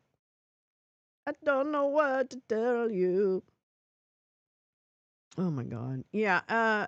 Tomorrow. Wait, not tomorrow. Yes, tomorrow is fucking Dump addressing Congress. Let's see. Investment announcement. Is it really 9:30? Okay. It probably is. It probably is. All right. Fine. Ah, I know Steve's going to be real mad if I watch his announcement of it, though. I'm not going to watch his announcement. Uh, uh. Wow, that was a good jump. That was a really good jump. I hope you guys saw that. Sam's really good.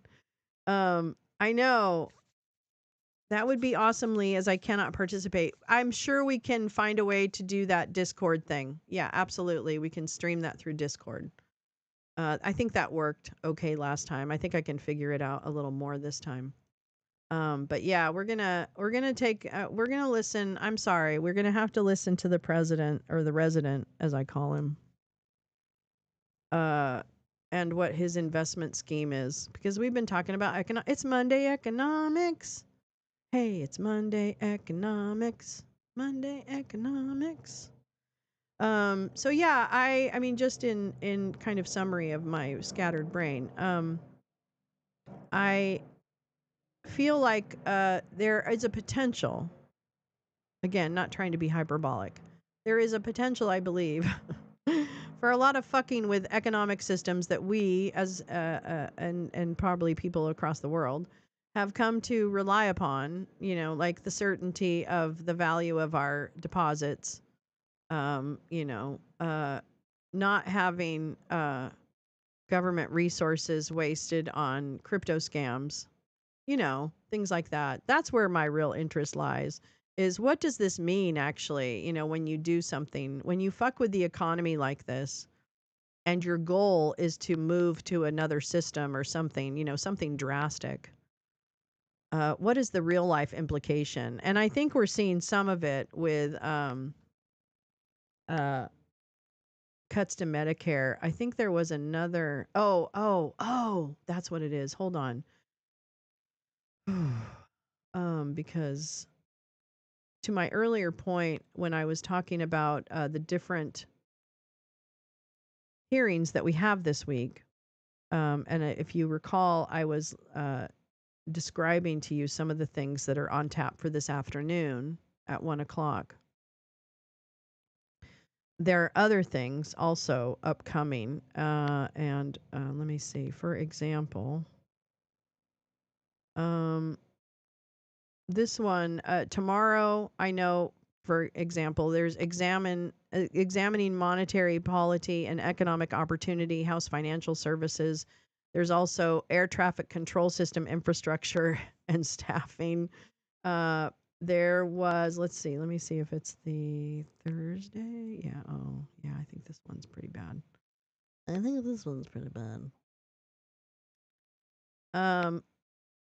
Oh yeah, there is a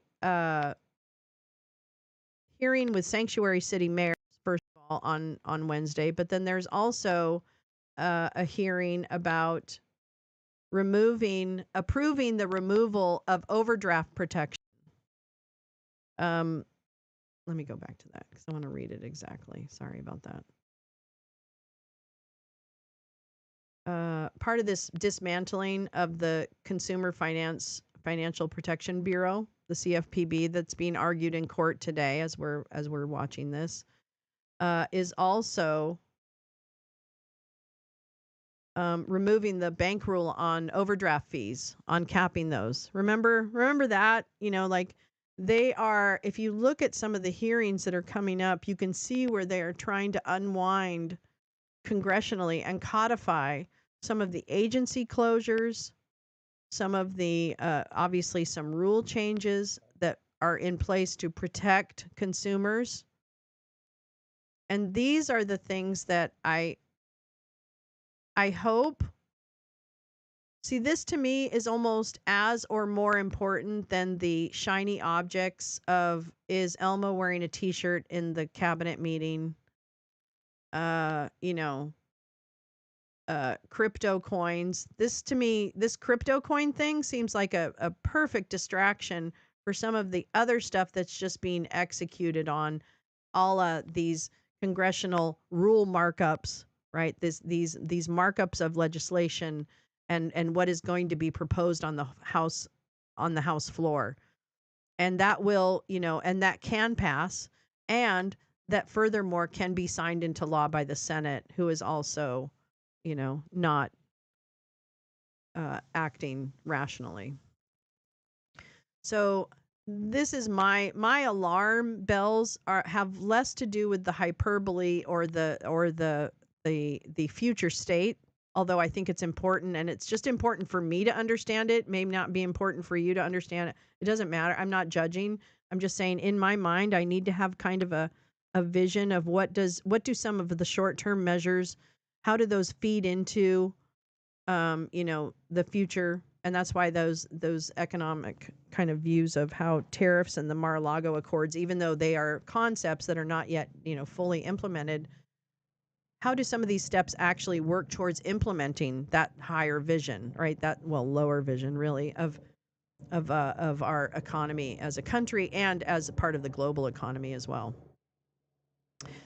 There's a lot of stuff happening in China's banks. There's a lot of stuff happening in banks and other things that I think it's just important for us to just at least have a working awareness of. I don't know. Again, this is stuff I nerd out on, so I apologize because it might just be my nerdiness, and I really do. I don't assume everybody is, and certainly other people have a stronger working knowledge of some of these concepts than I do. I'm in a learning phase. But I feel like there is some important information there to be had in the realm of media literacy and understanding and being a high informed voter. If that matters. I don't know. I'm going to be honest. I'm not entirely sure what this group is capable of. I thought they were capable of some bad stuff, but they've even proven that they can be badder than I thought they could be, and they won't even think twice about it. So I kind of think, I don't know. Let's see. Let me go back to Dumpus. So yeah, I don't know. It's kind of, I don't know. We'll see. Let's see. It's not America. It's billionaires first. Yeah, it's not America first. No, and it's going to change a way of life for a lot of people. Now, it might not happen tomorrow, but I do think this is if they get hold and keep power. Frankly, if they stay in power, they can make things like this happen, right? So it's not out of the realm. It's just a matter of, what does the day-to-day look like, and how are people going to be impacted now, right? With the killing of regulations and the killing of environmental protections, it's so much more drastic than just a lessening of regulations that happened in the last administration. This is a wholesale eradication of the protections that a lot of us take for granted, right? A lot of us take this for granted, and it's easy to do because it's not stuff that you want to kind of like consider. Yeah, Trump plans on 13 years. Yeah, well, and again, Trump is also a shiny object, right? He is a shiny object. He is not an important. He is the blunt instrument that will say things, and that will, push forward and continues to test fences about messaging. Right? What will the crowd allow? What will they cheer on? What will they denounce? And so, and I don't think he's going to live that long. I also think at some point he becomes a liability for his donors and handlers, right? And I think that what we saw on Friday with JD taking the weird, awkward opportunity to throw shit on Zelensky was kind of JD's, another one of JD's step forward in the administration. I think one of his first real steps forward as part of showing who he is and showing his cards to some degree was his Munich Security Conference stupid speech about, don't tell us not to use the N-word. We'll use the N-word if we want to. That's basically what he was saying, is that the Europeans are too heavy on the free speech, on consumer protections for speech, basically, is what they are. If you know anything about DMCA and other international laws when it comes to social media and speech and things like that. They have protections in place that we do not.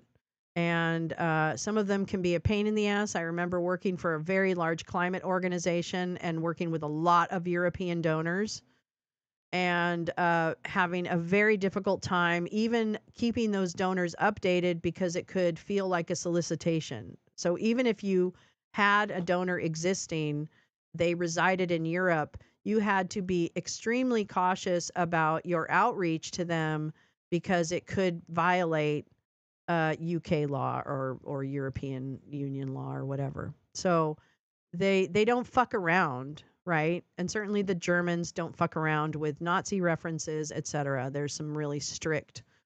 So while they may cry, "Oh, free speech," it just means, yeah, there's no free speech to fucking scam people.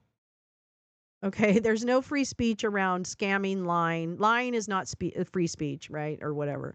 So anyway, they are a harder ass about it.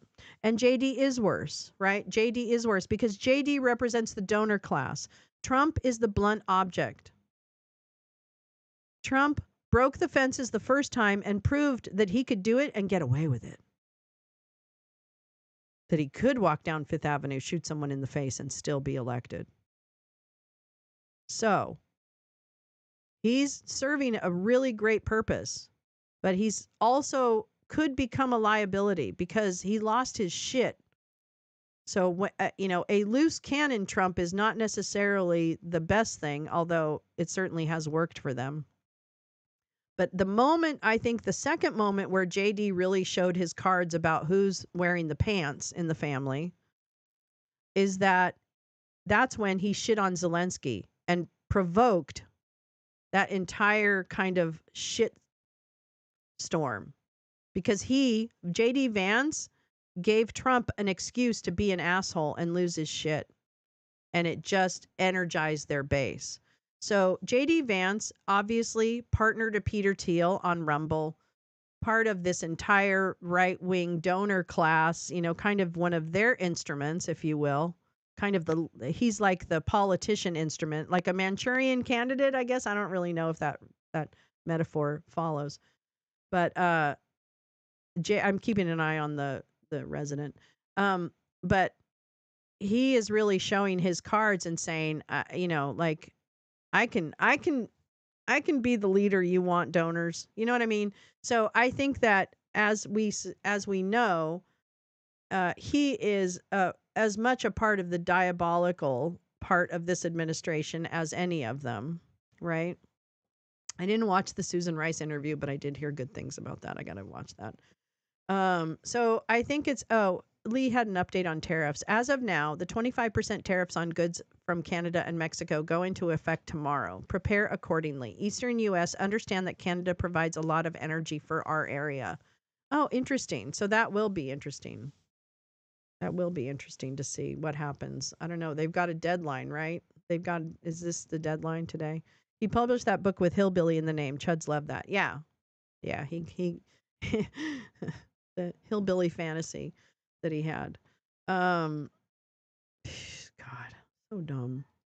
So I mean, JD Vance is not a clown, is what I'm trying to say, and or he's a clown that you have to really. I'd keep an eye on him. I wouldn't turn my back on that clown. That's for sure. Who's that clown? So I don't know. I who knows? I'm not sure. I'm not sure what's happening. Let's see. Will MAGA and Trump? Yeah, they will. Yeah, they will. And here's why, Jane. Because it doesn't matter. Because I expect there to be further attempts by this administration. I will not be shocked at all to see further attempts by this administration to retain power and not hold midterms even. And I'm not trying to be hyperbolic. I'm just saying there's a world where I could see them being so afraid of losing any seats in the House or Senate that they would try and find a way to avoid that outcome. I would not be shocked at all to hear that. Yeah, and it doesn't matter what people say or have said in books or have said about people. That doesn't matter. We're in the post accountability for your speech world with some individuals. Not everyone. But with these guys, they seem to be able to get away with that. He is definitely, J.D. Vance is absolutely one of the bad guys. I'm sorry. He just is. He just is. He is a white supremacist, more than likely, I would think. He is probably believes in eugenics. You know, like I think he is really beholden to Peter Thiel and the Silicon Valley bro culture. So, and he'll serve his purpose. And he may not be the Riz guy, like he may not have the Riz, the charisma. But there are other people that have that. They can kind of, they can kind of do that. They can kind of make that work for them. So yeah, but he is definitely a power broker within that administration, and not to be taken as a clown, although he's definitely a clown. He's a clown and a half. Oh, thanks, for copying the update onto Blue Sky. That's cool. Yeah, so it's yeah, he has no core values. No, he's kind of like a kind of like a bro cell, He's kind of like an incel bro cell kind of guy. I kind of think of him like that, you know. Yes, a source tells me. It's okay. Nobody watches the show. Don't worry about it. They'll never know. If you put it on Lolo's Lounge, they'll never see it. The best kept secret in the world, Lolo's Lounge. I'm just kidding. I'm kidding. Who would want to spend time in this quagmire of economic sadness? Oh, the other thing while we're waiting, the other thing that I had, hold on. Let me see. Where's this? The other thing that I was going to read to you, but before I was so rudely interrupted, is, oh shit. Okay. Was this, but of course, we're rudely interrupted by like rabbit holes in news. Okay, here we go. Trump has not started yet, of course, so I'm keeping an eye on him. But this I thought was very interesting. Where Trump policies match up to Project 2025. Now, this is February 3rd, so unfortunately, I didn't find a more current, and I'm sure there is a more current version. Somewhere. So I thought this was kind of interesting, and I thought I'd let me read it to you. Let me read it to you. I'll tell that. Okay. This is from CBS. Oh, thanks, Paul J. Oh, you got out with the pups. Like a baby. Boo, boo. Yeah, we got plenty of evidence on Vance being an asshole. No worries. No, there's no question. No. Ew. Ew. All right, as Project 2025 became a major talking point for Democrats in making the case why voters should deny President Trump a second term in the White House, Trump repeatedly distanced himself from the initiative spearheaded by the Heritage Foundation conservative think tank, saying during the campaign he had nothing to do with Project 2025, hadn't even read it, didn't intend to read it. Okay? And no one's going to read it to him. But as Mr. Trump began implementing aspects of his second term agenda through a flurry of executive orders, many of the plans he's rolled out so far closely align with those detailed in Project 2020. What? No, that's a coinkydink.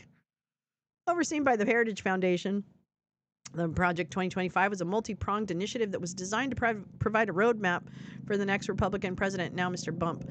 Now, here's the thing. I want to see the 180-day plan that Vote has that is secret. Did anybody leak that?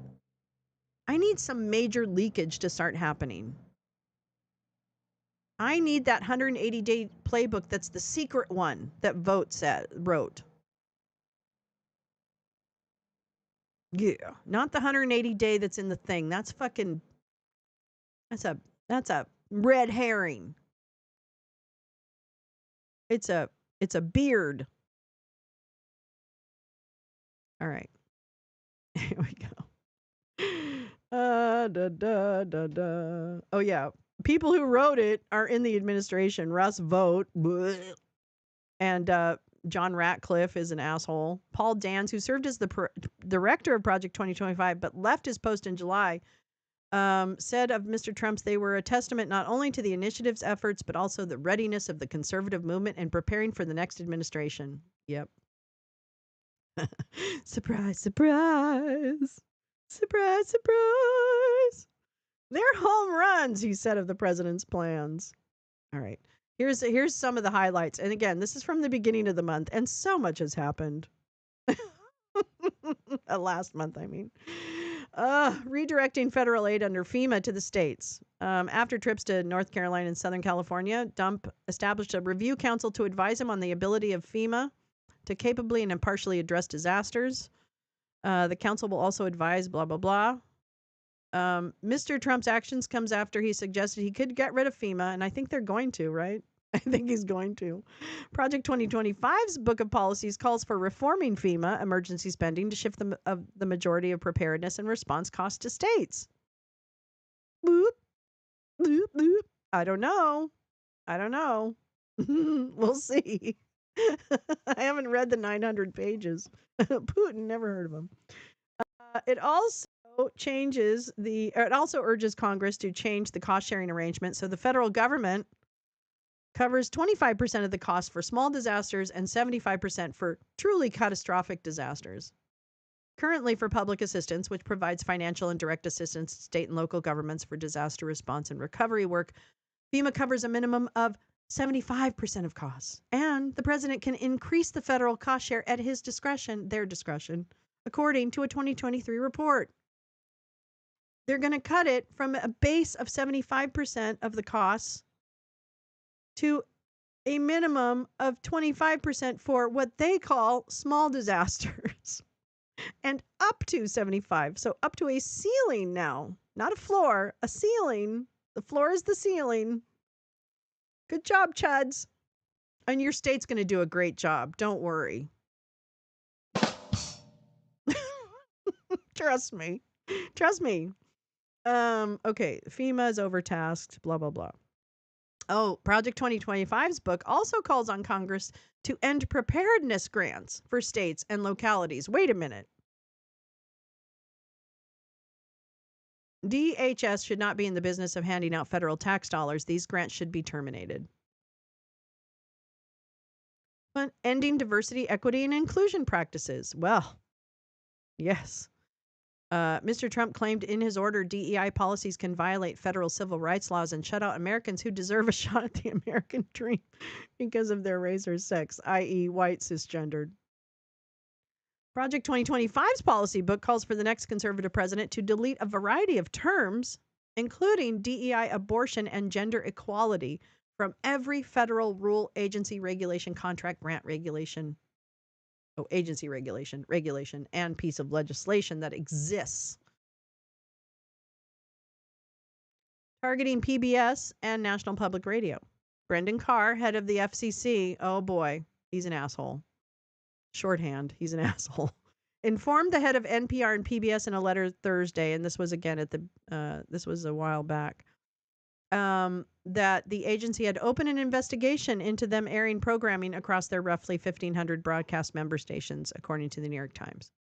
Those stations are licensed by the FCC to operate, but are limited to operating as non-commercial educational broadcast stations. These stations, or NCEs, are exempt from licensing fees and operate on a specific reserved frequency band. Federal law prohibits these non-commercial educational broadcast stations from commercial advertisements. In his letter, Carr wrote that he's concerned that NPR and PBS broadcasts could be violating federal law by airing commercials. In particular, it's possible that NPR and PBS member stations are broadcasting underwriting announcements that cross the line into prohibited commercial advertisements. Carr also said that he does not see a reason for Congress to continue approving federal dollars for NPR and PBS given the changes in the media marketplace.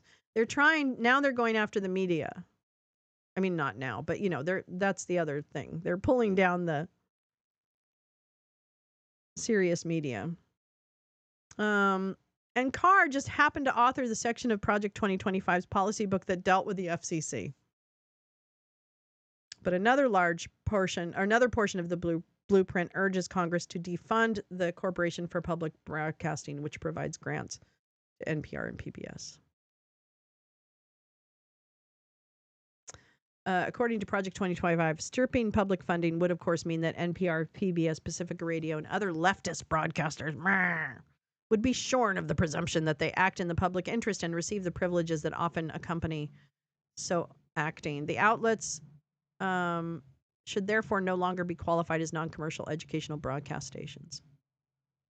Freezing federal assistance. And there's Doggy. On the heels, OMB sent that great memo, and we still don't have a lot of funding in place for people. So there you go. Again, this is earlier in the month, so I want to skip over some of the old information because things change quickly around here. Let's see. Yeah, the OMB's taking power. Oh, restricting gender-affirming care in general and for minors. Bars of use of federal funds for gender-affirming care, puberty blockers, hormone therapy, and surgical procedures for people under the age of 19. So erasing people, and it goes on and on. But I think it is very interesting to understand also how Project 2025 is in action. And that also, for me, is kind of evidence not to take what this administration does for granted, because they are hell-bent on getting as much through as they can. I also think there's a SCOTUS case. I don't know if they're announcing it. I can't remember now what it is. Boop, boop. Y'all, I got to work a lot for the next. I may disappear. Oh, no problem, Carla. We love you so much. We love you so much. Hard to outlaw abortion without describing necessary and sufficient elements, right? I mean, is that really? Hi, Teresa. I'm sorry I didn't even see you come in. I don't know what's happening with this fucking resident, because this is all I see is these two idiots.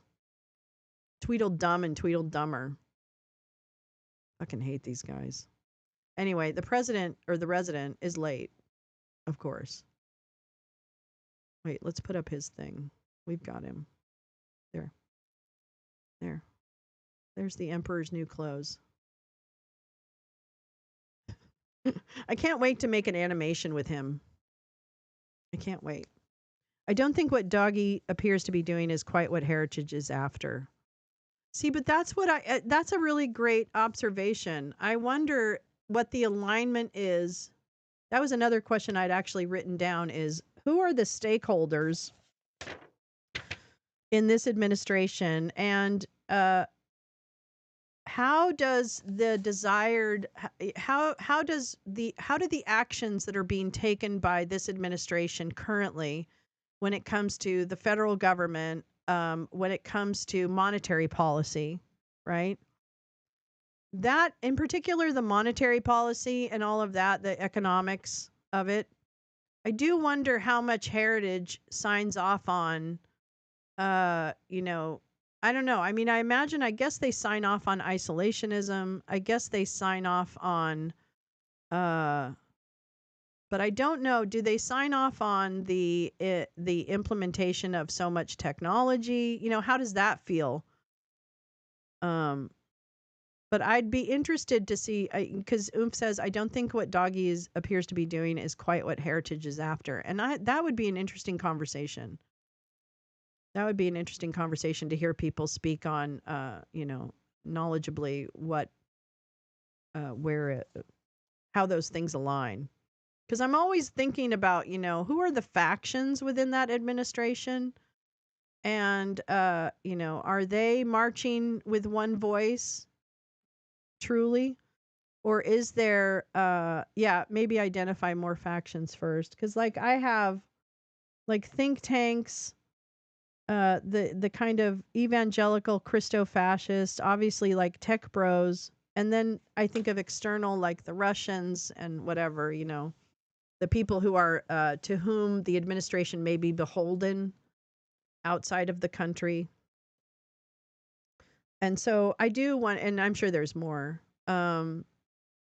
And see, you know, butterflies, I kind of think to some degree Elmo is a very destructive distraction. I don't think he's the whole game, though. There's other people that are interested in what this administration is able to accomplish. You know, like I mean, I think of Peter Thiel, but I do think of him as a big donor. And the Koch brothers, haven't really heard much about them. I guess I do wonder what some of these other players in that space, you know, if there's a line that they have. I don't know. I don't know. I don't know. I don't know enough. This should be called Learning with Lolo because she doesn't know enough.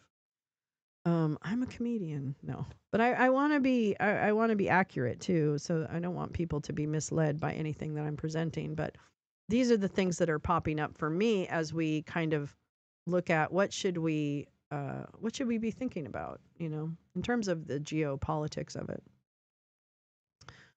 You know, and I said this morning, I really can't imagine what it would be like. No, but it's a task I take on though. It's a task I take on for myself. So yeah, no implication there. But I've taken that on for myself that I just kind of want to, yeah, I want to hear more people talk about that particular, that aspect of it is who are the factions, right? And what possibly could they be? What do we know about what they're thinking? Right? What have they said? That's why I've been looking for people like, who was I looking for yesterday?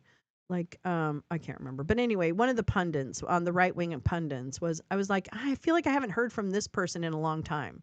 So I'm searching out, like, what does this person have to say about, and, you know, haven't found it. But so I don't know. I'm just curious. I'm just curious. And that to me is that is more like narrative curiosity than it is about like, geopolitics. I can do something about this. You know, I don't think I can do anything about it. I'm just going to keep protesting and doing this every day and trying to learn as much as I can, so that we can kind of mitigate the emotional response to some of this stuff. Because frankly, I have, as you may have, experienced so many strong emotional responses to what's been happening. And I want that. I don't want outrage to be like, you know, I don't want it to be like consuming, I guess, so that you're not actually being helpful. Maybe good activity for denizens. Absolutely. Ideological cracks ideal for agitprop exploitation. Yeah. Yeah, exactly. And some of it is KFAB, right? Like, you know, it may not really be that Elmo and Bannon don't get along, or maybe they just don't like each other, but they're willing to work together or support each other. You know what I mean? Like, I don't know. All right. I don't know if this resident is gonna come out. Neither has a well, okay. No, they don't, but they have goals. They each have goals.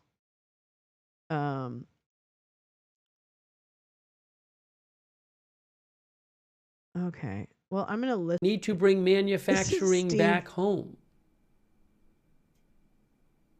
Okay, well, there's an AP. I don't need to listen to Steve's thing. I can read this AP.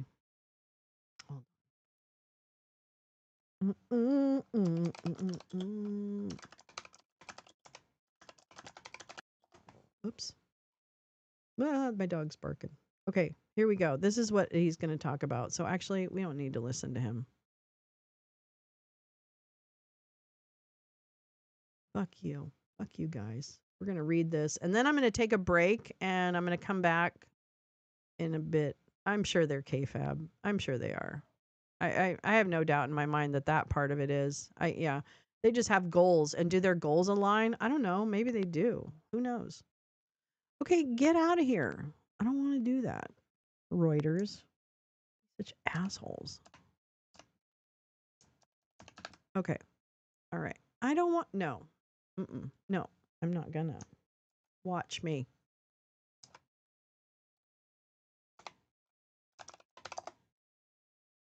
Watch me. I'm not gonna play your corporate games. Yes. Yes.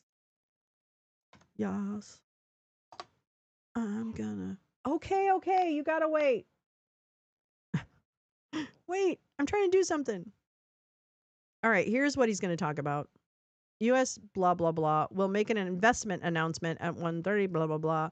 At 10:30? Oh, yeah, no, I'm not waiting for that. I'll come back for it.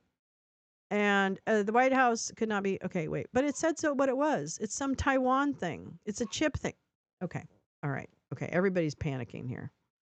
Yeah, but it's in a half an hour. It's not now. It's the fucking RSBN is like, oh, we're dumb and we just like to go really early. Yeah, so we can talk about how great this president is. So I've been boondoggled again by the assholes at RSBN. No, it's not the crypto reserve thing. There's something about chip manufacturing in the United States that deal with Taiwan. So we're going to come back for that. So I'm going to come back in a half an hour for my next Twice Baked. And yeah. Wait, what? No, am I? Wait a minute. I got to think about that. I'm going to come back today, though. Yeah, I'm coming back today. I'm coming back later, actually, not in a half an hour, because I'm not going to make you sit through him talking about that. I'll find it and I'll post the article about what he's actually going to announce, which is all we would have really done anyway. All right, my poor dog. Okay, I love you guys so much. Thank you for spending some time, and especially thank you for indulging me and my obsession with learning about economics at the tender age of 61. I really appreciate it. I very much appreciate it. Thanks for doing that. And I will definitely be on sooner this afternoon. I'm not sure what happens with tonight's space, although I do want to do a space. So I just have to look at the timing and figure that out. But I'll post about whatever is going to happen, if that makes sense. Okay. All right.